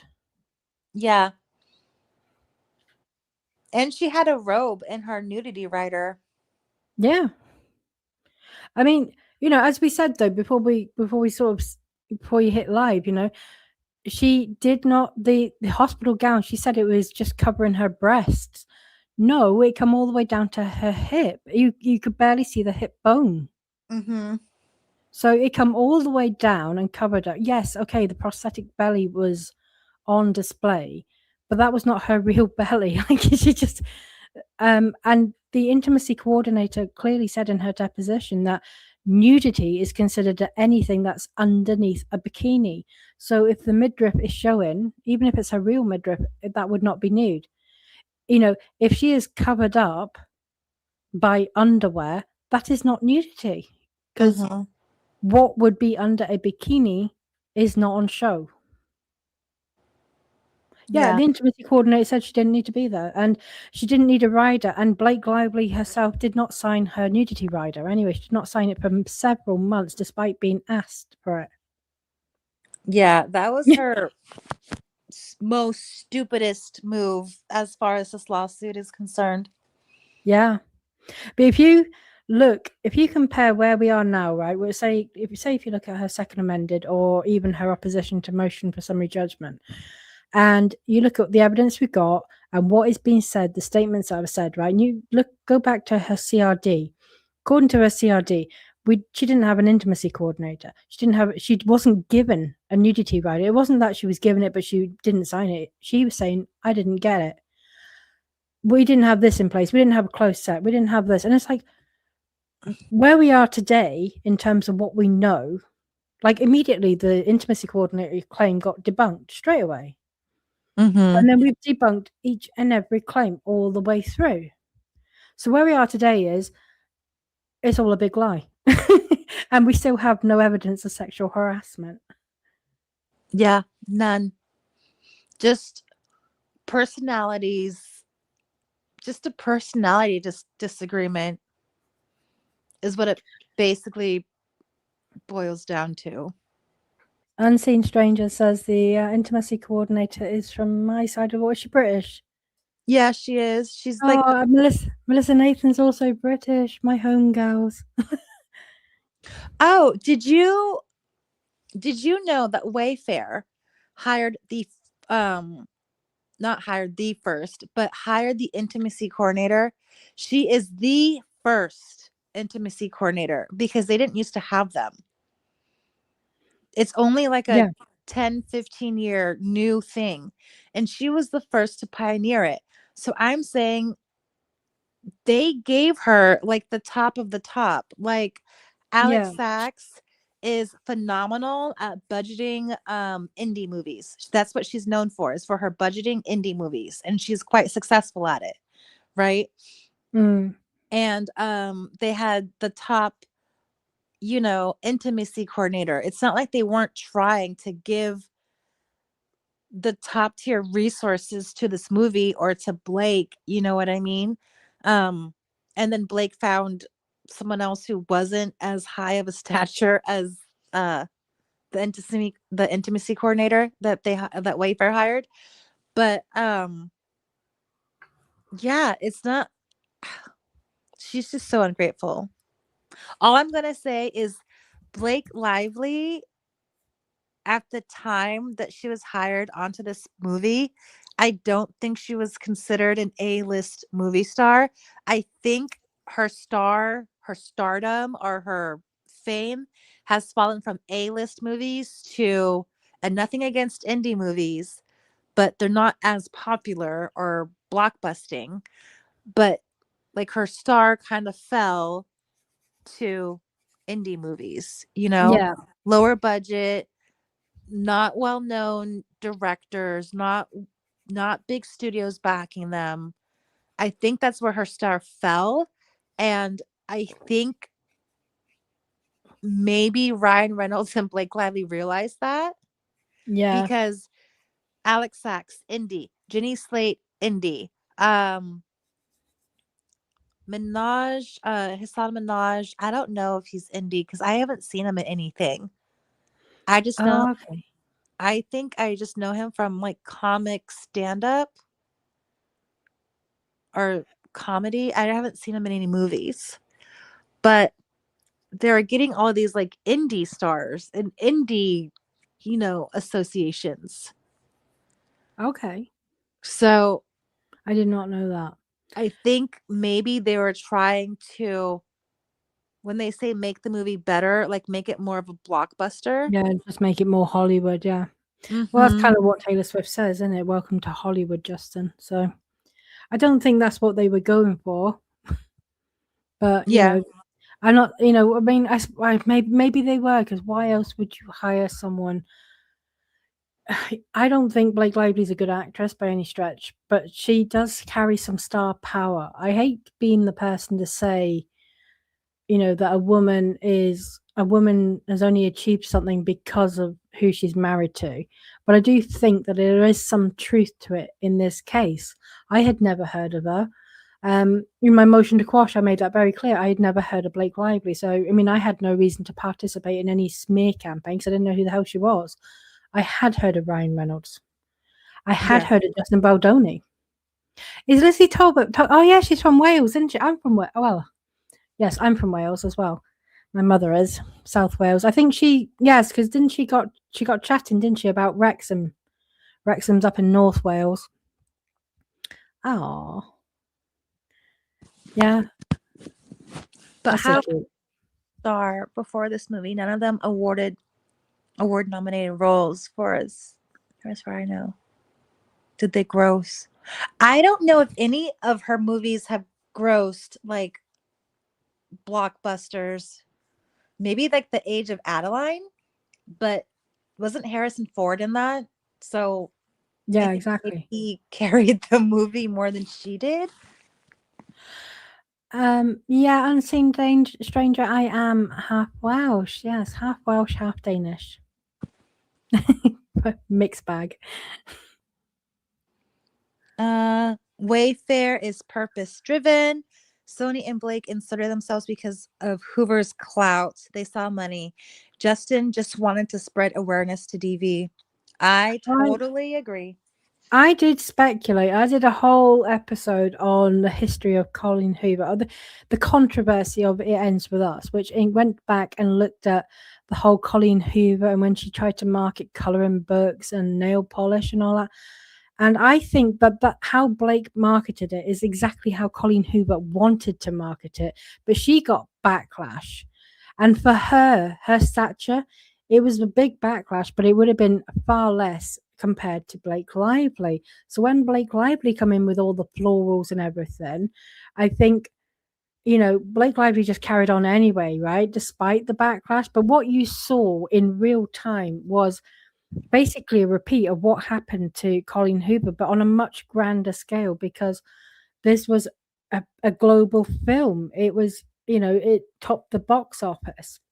And Blake Mhm. Lively is, a much bigger personality, celebrity than Colleen Hoover. That can't be argued, really.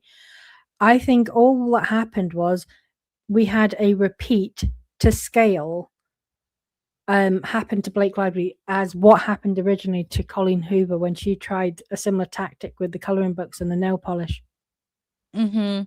I did a whole PowerPoint presentation on it because I really do think that's what happened. I think people they didn't learn the lesson the first time. I think that's why Justin was actually like, no, we don't want to do this. We should not do this, because he actually put. We discovered in his deposition he put Colleen Hoover in touch with Stephanie Jones to fix her PR because of the backlash she got from the nail varnish crap and the Mhm. coloring books. Well, I think they also, what Blake Lively didn't gamble on or didn't do her background research on was the fact that Justin Baldoni also built his maybe fandom or um built his support through Colleen Hoover through social media. And Blake Yeah, didn't do that. Blake was just like, "Oh, we announced you." I'm But here now. yeah, Yeah, but Justin, they were introduced to him, they learned yeah. about him, some of them met him, some of them have talked to him. And that's Um, the difference. He engages with not just the survivors, but fans in general. Like Jenny Slate was pissed off with him partly because he would go out and talk to fans, and she didn't want to, you know, feel guilty or feel compelled to do the same because she's an antisocial biatch, to be honest. But I feel like Blake Lively, kind of thinks that she's above her fans too, if she has any. yeah, and I'm if being you snarky tonight, sorry. I mean, talk about taking another page out of Taylor Swift's playbook. If Yeah, Blake Lively was smart, she would have gone out to the fans and at least taken a picture, thrown a friendship bracelet, done something to engage them, right? Because we know that yeah, engagement drives marketing, right? Like we're on yeah. YouTube, we need comments, we need likes. Please subscribe to this channel. For engagement, just like she needs it for her social media. Blake Lively does for her Instagram pages or whatever. She needs to have that. And if you don't Yeah. engage with anybody, you I just have Are you still spectators. there? I'm sorry. You keep cutting in and out, sorry. Oh, I'm still here, but if you don't engage your fans, all they Yeah, are spectators. They're not repeat exactly. customers. They're one hit wonders. See, what I think happened is, right, is, like, okay, so we got past the Colleen Hoover controversy with her attempt to market. We got onto the Blake Lively one. I think that Blake Lively thought she could pull similar feats that her husband pulled and that Taylor Swift pulled in terms of how they promote something or how they do something in particular, which have proven to be some highly successful techniques. However, I also think Colleen Hoover knew what was going to go wrong with it and sat back and let it all happen because it wasn't going to affect her. And Mm. she was just like, yeah, yeah, yeah, I support Blake. So then she's got an ally now. But I think she knew that there was going to be the backlash because she'd had it herself. Alex Sachs, I find her to be, she's another opportunistic parasite who has, acquired a production company from a man who she worked with who was accused of sexual harassment. He was Um, accused and he was never convicted. Was there no, even a no. complaint? Um, I think complaints were made, but I mean, how it's easy to make a complaint. It doesn't mean it's true. That there was nothing. He was not. There was no investigation that verified that he did actually do the acts he was accused of. But Alex Sachs sat back, did nothing, and then eventually turned around and said, "Okay, I'm going to take sole ownership or sole control over June Productions, which was the production company she acquired." So she walked away with the production company and took it out from under this guy. Yeah. So I look at her with a deeply critical eye. Um, oh, what else? Is there anyone else? Who else is there? Everybody. Everybody was involved in this grift. I mean, I Gigi mean, got to loan out her clothes, and so she got some yeah, incest money. And then honestly, I songs think she from did that for ESO purposes yeah, because in other interviews, they're talking about Gigi, and then she's got a clothing thing release in August, and then a store opening in December. Like um, everybody benefited from the grift. yeah. Jesse and Max said, yeah. So Andrew Duncan, so that was the producer. It was on the Florida project. I did a deep dive about that, and yeah, it's another pretty good guy who has a good history, no bad reports prior. Some allegations of sexual harassment, and then suddenly Alex Sachs is kind of like washing her hands of him. And oh, by the way, I'm going to take the production company. Yeah. Yeah, I think she couldn't handle it, and she did close it down that same year. I think I read that too. Colleen Hoover, her son was accused of sexual harassment, and she called the girl who contacted her to make her aware. She basically, called her a liar. Oh, that's fitting for the situation. Oh yeah. A lot of these people have some kind of form or history. It's quite shocking. Ryan lent his socks. And his shirts. Yeah, no, I just think this was like it was the great It's infuriating little things. Do you know what I mean? Like I said in my video, like, she was saying, oh, I was wearing a dress which was low cut and it was covered. I was wearing a big coat, but I bent down and the coat fell up. And I was like, and in my head, I'm sitting while I'm reading this stuff thinking, why don't you just button it up? If you're not happy, if you're worried that it might fall open, then button the thing up. It's the same with the onesie, and she's like, oh, well, it was unzipped. It was zipped low and, it revealed my lace bra. And I'm like, just zip it the fucker up. What is the matter with you people? There are easy solutions to these problems. I don't think her onesie was even zipped down. No. I don't think it was open. And she was in that bra because she was doing a scene later on, which was what was it? She said she was in that underwear specifically because she was going to be doing a scene where the underwear was going to be on show. Oh. And it's crazy that I don't know, it just feels like they make problems out of nothing. They did. Because this wouldn't be this. I don't even think you could take this, like, if the same stuff happened in an accounting office, would it rise to the level of sexual harassment? And I don't think it would. No, it wouldn't.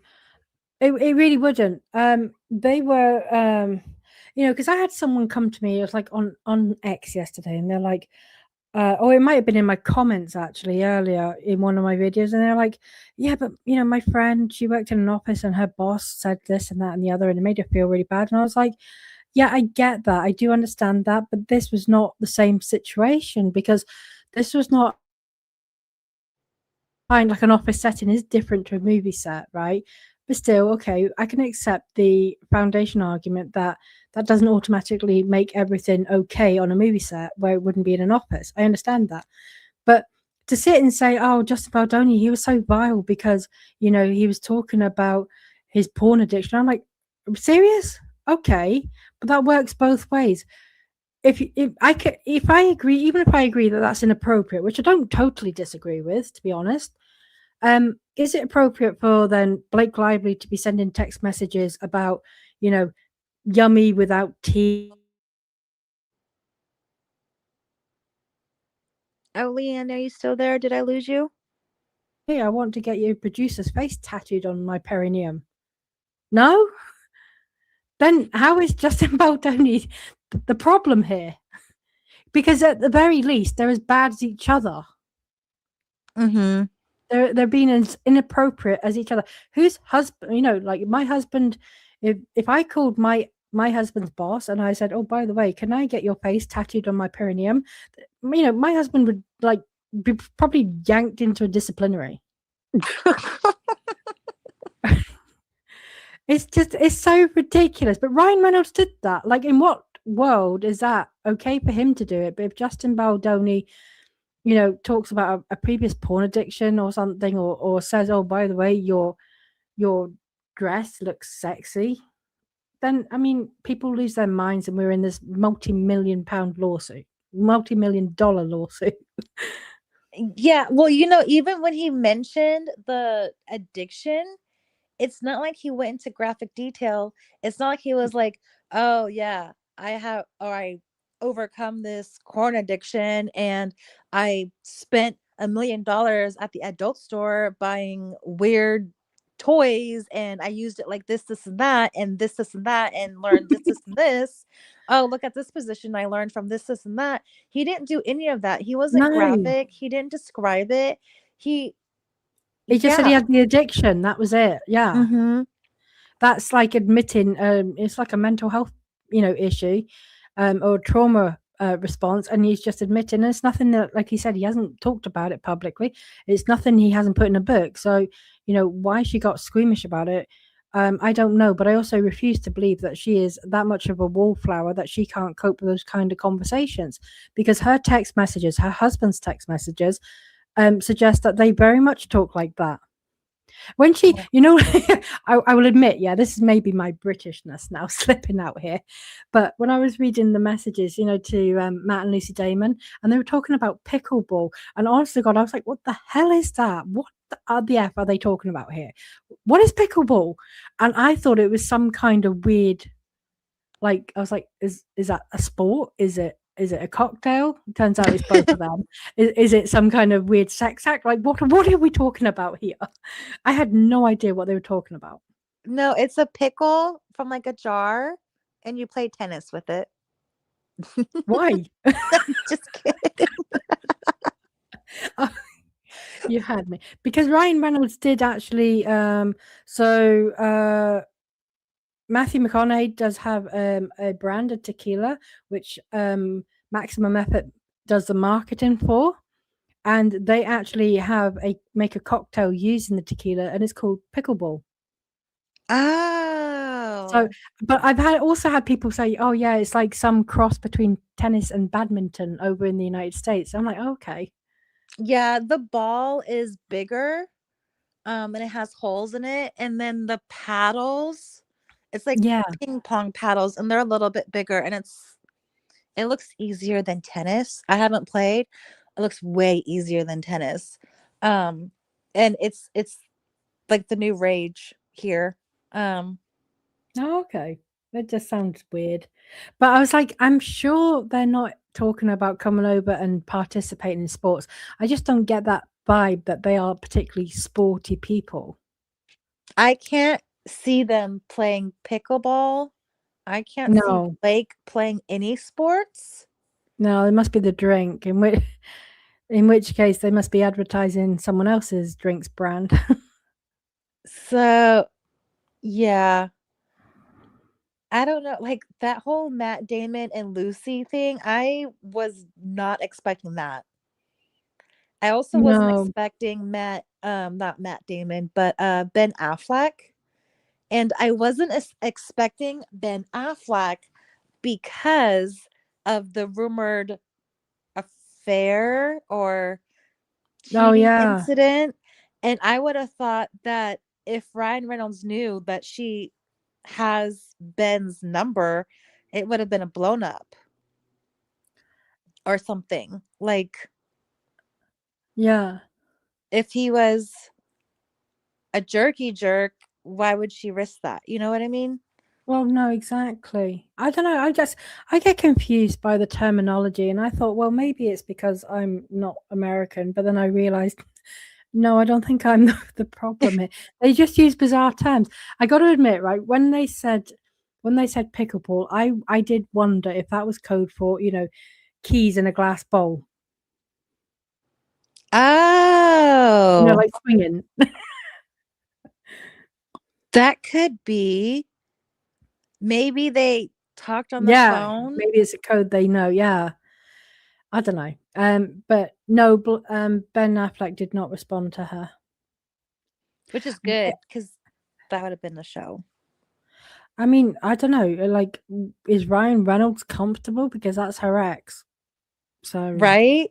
Like, wouldn't he have gone off on her or like yelled at her yeah, or like done something? Would pulled a Ryle and like broke the phone or something like that? Like, I know. He played the jealous husband like he did in the skit with Brandon Spooner. that was creepy. That It was was very seriously creepy. creepy. Do you know what was worse? Actually, it was those awful shirts that they were all wearing. They looked like, at least like 2.5 Men, yeah. Charlie Sheen's character wears those kind of like weird. He wears those shirts. Mm-hmm. That's what the look of the shirt reminded me of. But the colors on it looked like a trans flag. It really did. With the pink and Oh, blue, I was like, oh, okay. Okay. But yeah. they were not very nice looking outfits. Does it pink and blue? There's always with Ryan Reynolds, there's always something like a little Easter egg that he puts in there or something. Yeah. Pink and blue flag symbolism. I want to see that. It's LGBTQ colors. Yes, specifically the Transgender, yeah. the transgender flag, and I wasn't saying that like in a bad way. I'm just saying the colors resembled that particular flag. Those are the exact colors They're bright. in the exact pattern. If you put Yep. that vertical, that is freaky. Wow. Yeah, I noticed these things. I've spent too much time on this case. I think I need to get a different life. I mean, well, it's interesting. I mean, I just don't. I'm tripping over these colors. Yeah. God. Once you Yeah. see it, you can't unsee it, can you? I can't unsee it. No, all I see is people and supporting LGBTQ rights, like, and they all ended up in the same In the outfit. same outfit. And Blake was behind the scenes also wearing one as well. Like she was directing. Oh, listen, I'm not going anywhere. Don't worry, sweet. I'm very much seeing this through to the end. You better. Oh, I don't think I can. I don't think I can. I'm going to be picking up my X posts again though. I am doing that. It won't be every filing because I just do not have the time. The filings are too big. And the X post takes such a long time to do each of them. But I've had so many people say, "Oh, I really want to see, I enjoy your videos, but I enjoyed reading because I could digest it better." And I think like I've been doing a lot of videos where I'm going back, like in the last since with these unsealings, I've been going back to my ex post, going, "Oh, what did I say back in February about this? What did I say about James Matuska?"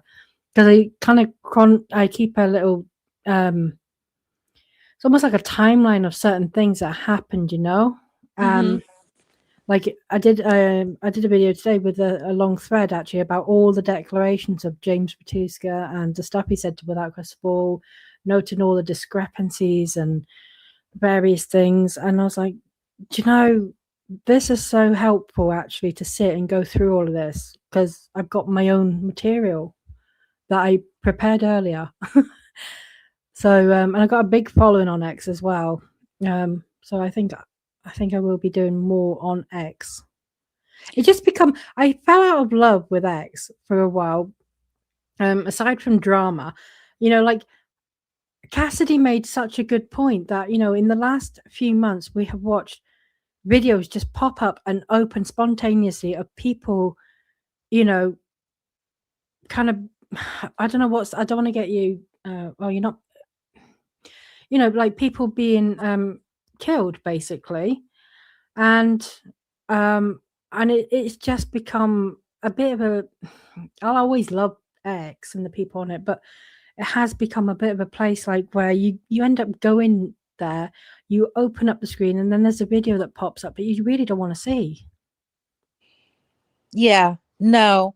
The stuff that is going on, and I think you're talking about the immigration stuff, the ICE stuff, where Oh, it's not just that. It's the young girl that was sitting on the train. There's the Charlie Kirk oh thing. yeah. I mean, Mhm. I very much am not, politically minded. I do talk about stuff that's going on in the UK because it's necessary because it's my country. So, I do talk about, oh God, the government said this, done that, or our immigration problems because they are, big problems that affect me directly. But I try not to get involved in any American politics, that's for sure. And certainly the young girl on the train, there was no politics surrounding that anyway.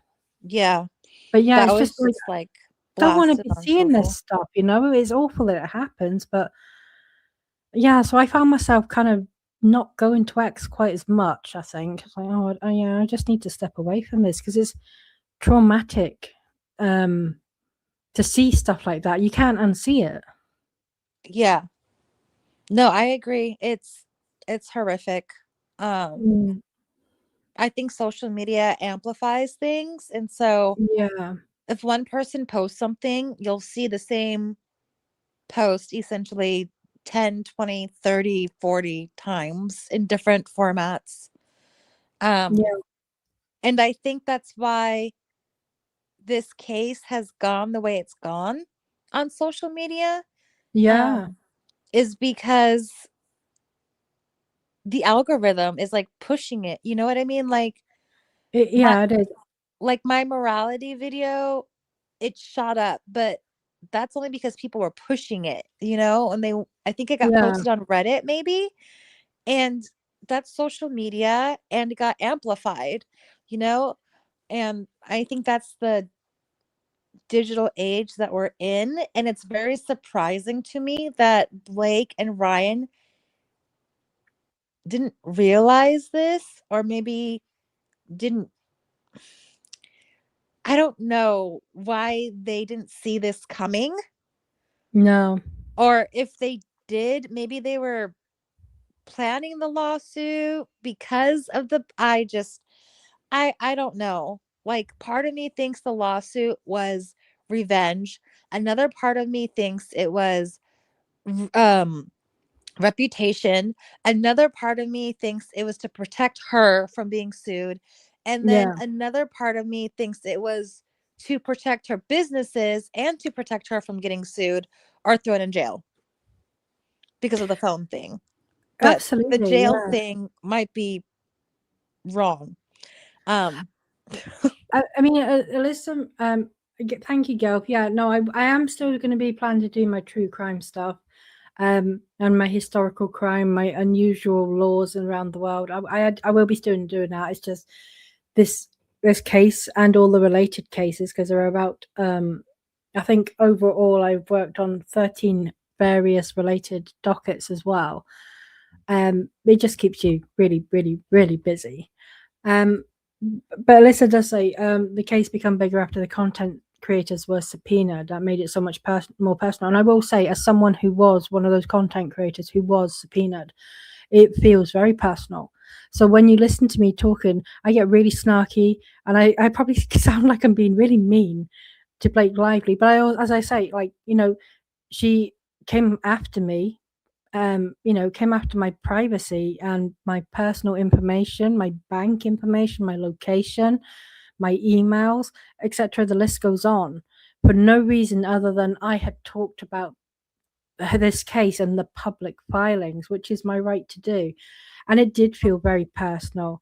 It felt incredibly personal. I had to stop everything. I spent weeks working with Casty and Lauren and Ashley.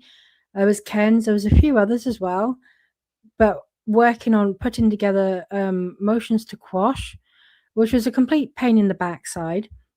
I had to, rapidly learn American law, rapidly learn the Canadian law for Ashley's, and I had to, apply my own domestic UK law, which thank God, I know as well as I do. Because if I had been, I was the only one legally qualified. If I hadn't been, if I'd been like, someone who didn't understand the law, then I would have struggled. But it felt very, very personal. Um, and it did gain a lot of traction. We had the likes of Omid Jali. We had I had a shout out from Lady C. So there was a lot, yeah, and we had big names kind of really rooting for us. But there was absolutely no need for those content creators subpoenas. Absolutely not. and Yeah, they didn't go after Jenna Redfield. they didn't. No, they didn't. Is the Canadian law closer to UK or yes? It's definitely closer, I would say, to UK. It has there are some similarities with US, but it is so much closer. the process anyway for so like for the an American subpoena.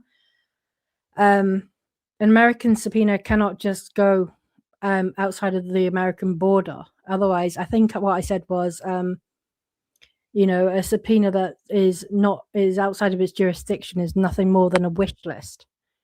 And the process for international subpoena to be able to enforce them is very similar. There are differences though, but it was a whole new world I had to learn very quickly. Because I was saying this to you actually before we went live, when I was telling you the story of that, and I wasn't actually subpoenaed when I was the only person who like kind of offered to muck in and help my friends. No one else did. But I learned that I had also been subpoenaed along the way, like when I was halfway through, and I was staying up all hours speaking to people on US time, speaking to them on Canadian time, and whilst also trying to kind of manage stuff, my disabled daughter and everything. And it was real hard going. It really burnt me out. And then I got subpoenaed myself, and it was just a nightmare. It was a nightmare, but it's one of my proudest moments too. I Definitely. couldn't imagine going through what you have gone through as far as being a content creator, like legally and behind the scenes. I mean, this is a lot just to go through the docket and put together even subject matter, because I mean, I spend about like 2 or 3 hours just pulling court documents and trying to put together, a show or a topic or something. But gosh, there's just so much to read. There is a lot. And I mean, it as I've always said, like this case has always been important because of the domestic violence stuff. There was the injustice. Like I knew Justin Baldoni's reputation, and I knew that he had not done what he was accused of. And then you find something, you make a big find that kind of makes the case pivot. So like, my find with the metadata triggered the first amended complaint to come out with that Exhibit A attached to it. That Exhibit A was like, gold for us content creators because we now had a timeline. So we were searching everywhere. We were following what happened on this date. Let's see what we can find on it. And we found so much. And then there was the whole subpoena gate, and it's no point. I mean, I'm not going to walk away at this point because there's no point. People have been trying to squeeze me out, but I am not going anywhere because I put too much of myself into this case. So I will see it through to the end, and if there's appeals, then I will be following the appeals. I'm happy doing it. I love doing it. Yeah, I'm hoping Judge Lyman just throws everything out. Yeah. I don't think he will. And I also hope that he has like put them in their place, like I hope the judge has like a come to Jesus talk with Blake Lively or something, like, look, this is what sexual harassment is. This is what it's not. And this is what you like. I just hope someone puts them in their place. Yeah. Yeah. Yes, I did help Ashley. Yes. She did a lovely video where she was right. She said some really lovely things actually. So I feel like this because there's been people I feel like I've helped as well. So we got Brett and Aiko's story out as well. That was important for them. It gave them some closure. It gave them, and that's not just myself by any stretch. That was Mandy. Mandy Magnan. That was Ashley as well, and Cassidy. We all told parts of their story and worked together on getting their story out and their experiences with Ryan Reynolds. And they've kind of been able to start afresh, and some of their demons, they've been able to put them to bed. So that's been a huge help as well.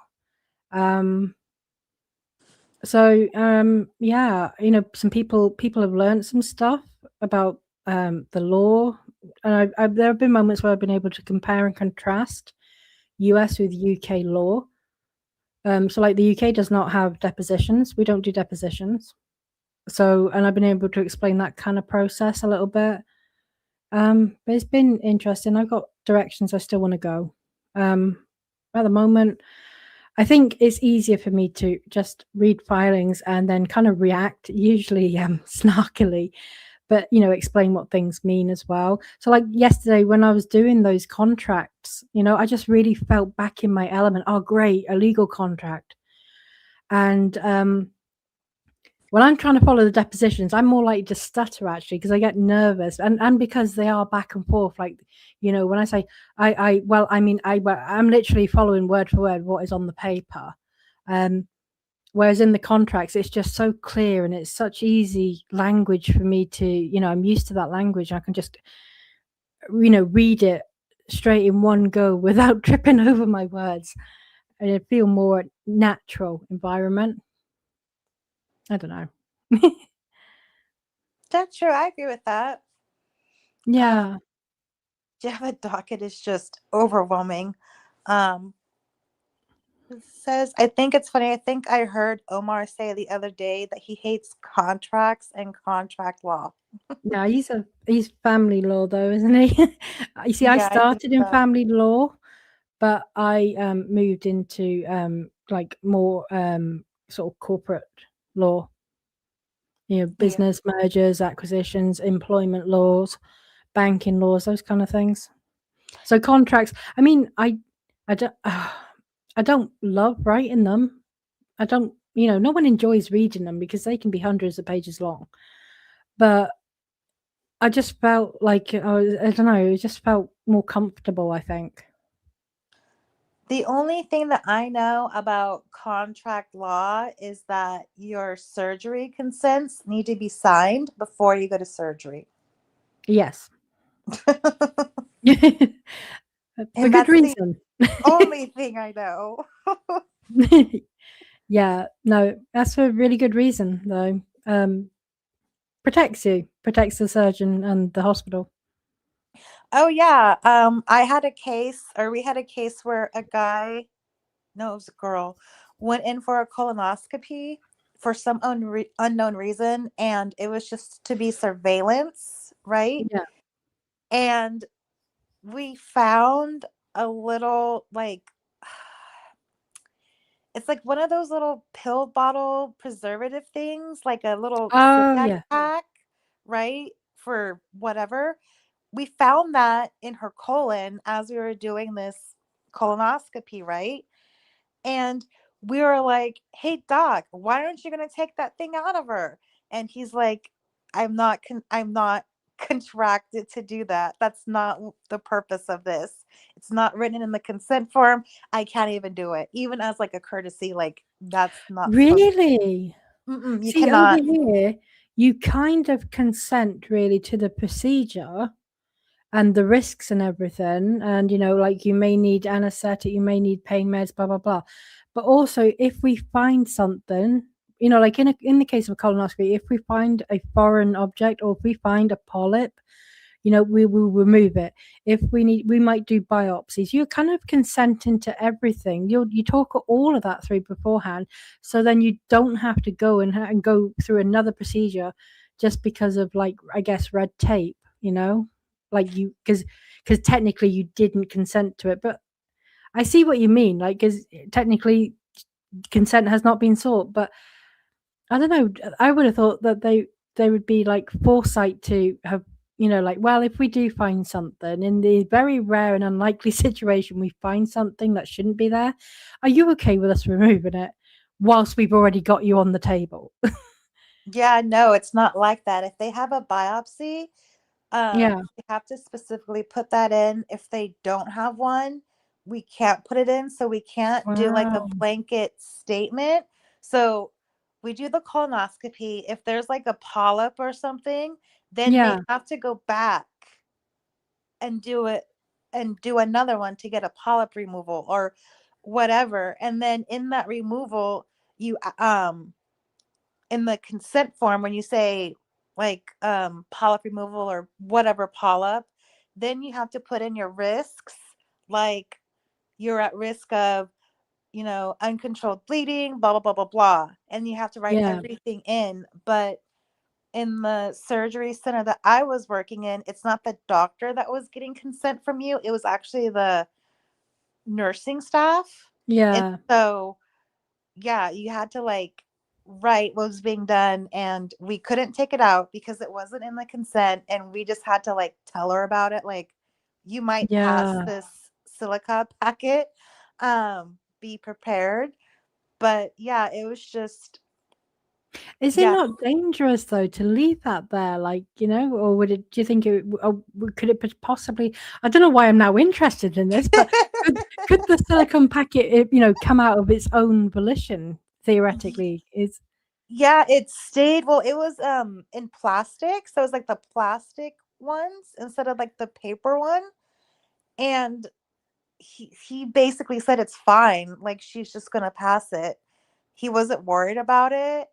Um, we wow. were just giving him more crap about like not removing it, and Yeah, yeah, he was like, "It's not in the consent form. yeah. I'm not getting sued for this." And we're like, I "But can what if kind of she see. sues you for leaving it in?" And he's like, "I'm covered because I wasn't consented to remove it." Yeah, no, I can see why he's not done it. Like, but so, you know, because otherwise, I mean, I've seen someone try to sue someone for breaking someone else's, for having their ribs broken, because of CPR.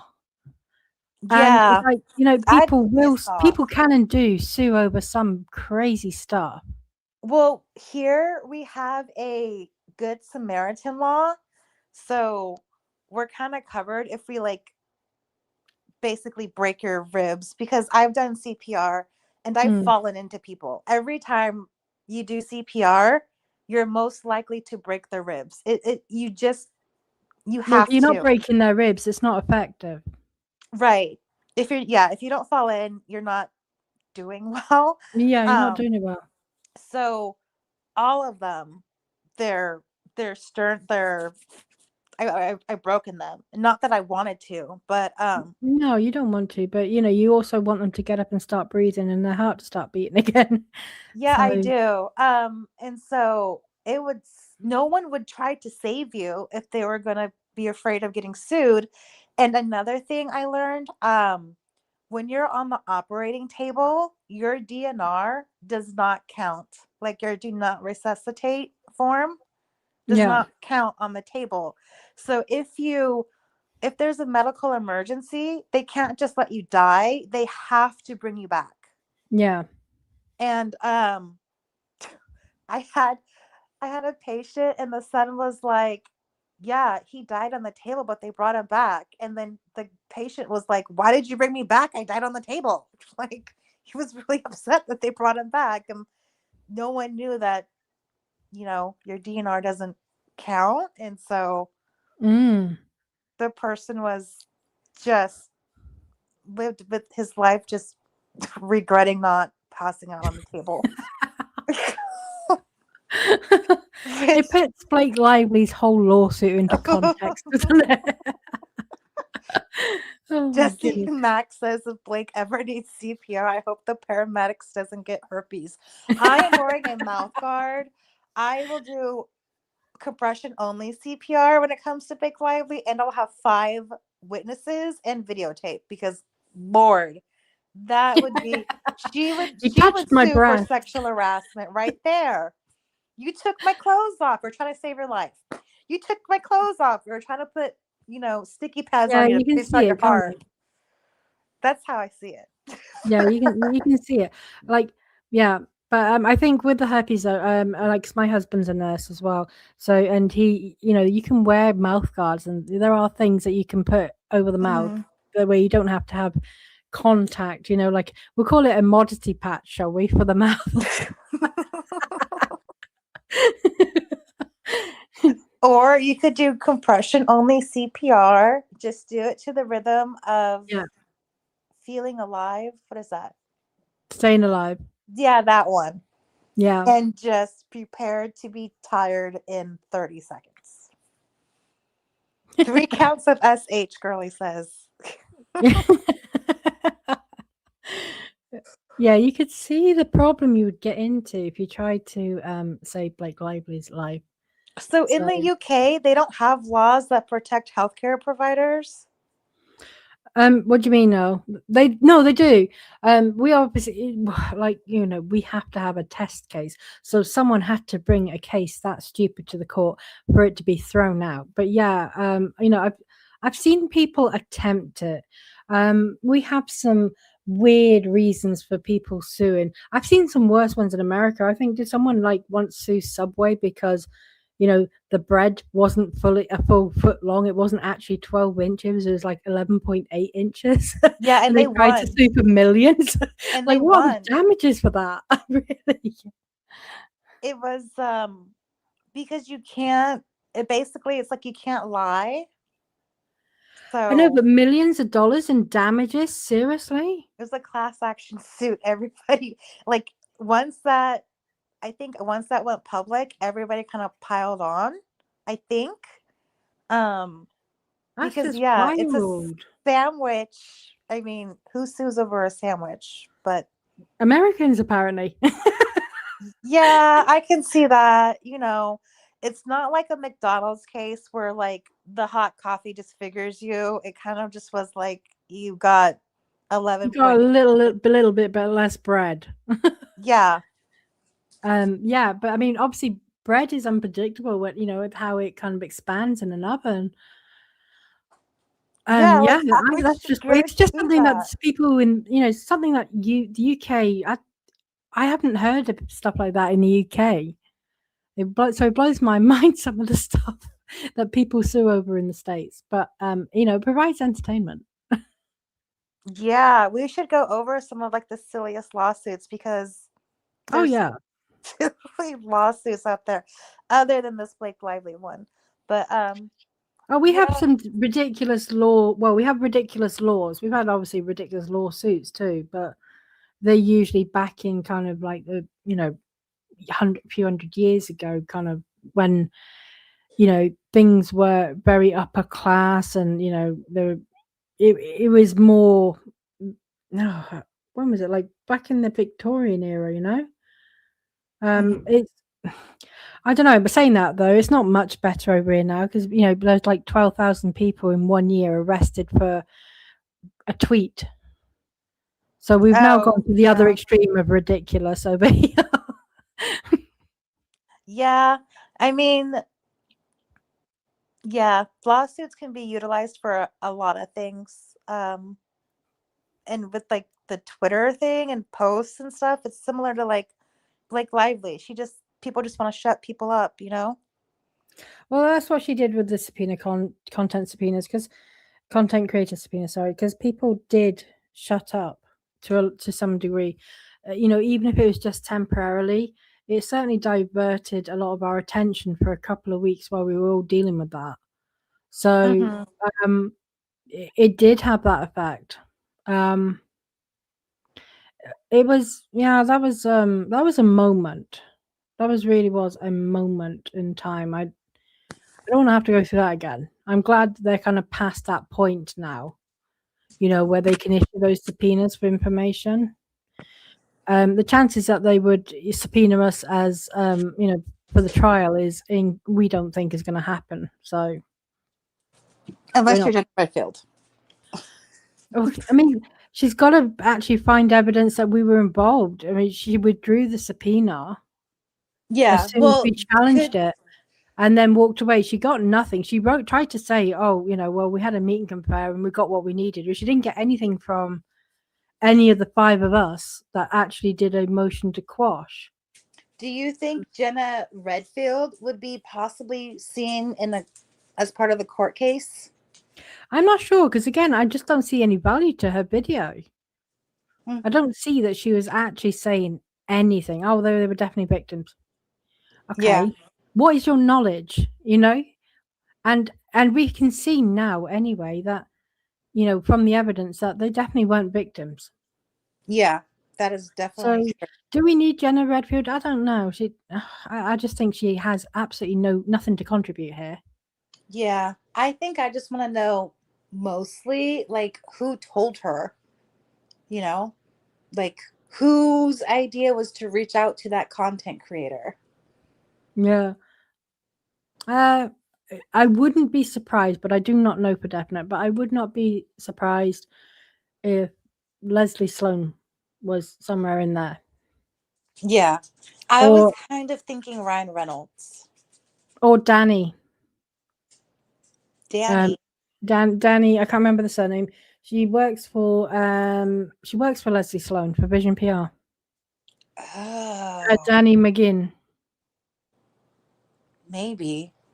Yeah, Yeah, it's just a big mystery.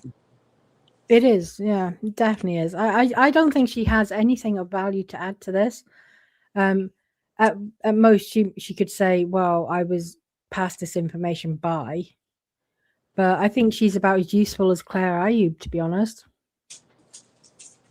Like, Yeah, really, there Clara's. was nothing there in what Claire Ayub shared either. In fact, that recording, all that did was prove that the quote that Blake Lively was referencing in nearly every filing for the best part of 8 months was not. It was totally misrepresented. Yeah, no, that definitely was. I wonder, did you hear the rumor that she's married to Amber Tamblyn? Who, Claire Ayub? Yeah, Is it's a she? rumor. Oh, It I was did a not. rumor I heard, but I can't confirm that. But I thought Amber Tamblyn was married to David Cross. Is that David Cross from the Chipmunks? Um, David Cross from the Scary Movie franchise. I don't know if he's in the Chipmunks. Oh yeah, no, he's in the Chipmunks because he plays what's that guy that's always trying to steal the Chipmunks? Oh, I don't know. I didn't watch the Chipmunks. Why? Do I That's such need to? Yeah, that's such a good film. I don't know why. I've got kids. That's all I'm gonna say. But I did love the Chipmunks. Oh, how did he my play in that? He my played kids are Ian. stuck on the In Grinch. yeah, he played Ian in Alvin and the Chipmunks in the movies. Yeah, he is married to Amber Tamblyn. Yeah, Yeah. so she can't be married to anyone else. Do you think at some point MSM will tell the truth about this case, or are they staying all in for their past headlines? Mm, well, I'm not sure. I did find it interesting. I don't know if you saw the James Batuska messages. I did the video on them earlier. When James Batuska was fired, all his stories of Blake were scrubbed, Oh, according to him. So it makes me wonder, how did they, because I could understand them taking his name, well, removing his name or just firing him, and that's the end of that. Who's asking for the stories to be removed? yeah, that's a Who's got that kind of power? maybe liability. I don't know. What liability though? Because he Um, didn't say anything that wasn't accurate. He got the information from reliable sources. The fact that his employment has ended should not invalidate those stories. Why pull them? And they were specifically stories about Blake that were negative about her. oh, This is, I mean, go maybe on. they threatened a lawsuit. It could be. Possibly, yeah. That's possible. I mean, that's been coming from both sides. We've seen a letter from Friedman to one journalist. I think the Oh yeah. intimacy coordinator Mia Shatter, is it? Mm-hmm. Mia Shatter. I mean, she didn't have any role in the film, but she still felt she had to opine on the dance scene. She got threatened with a lawsuit by Friedman.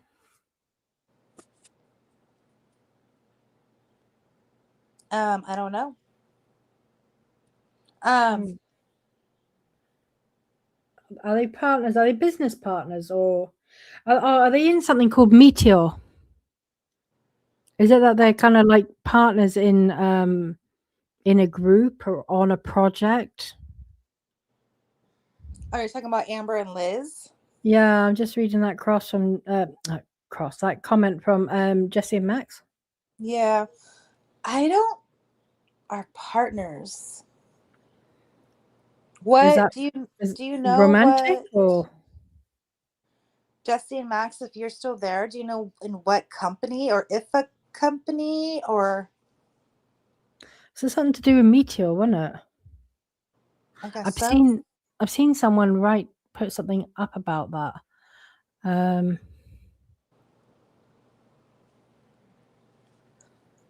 where It's is it? just a web of conspiracy. Yeah. But I gotta get off here in a few. I gotta get my Yeah. windows and stuff, and I'm sure. Don't you have to go to bed? Yeah. I sit over there. Yeah, no, I absolutely do. It's like 10 past 10 here. I said to And my husband, "Oh, I'm only gonna be an hour." That was at that was at 6:30.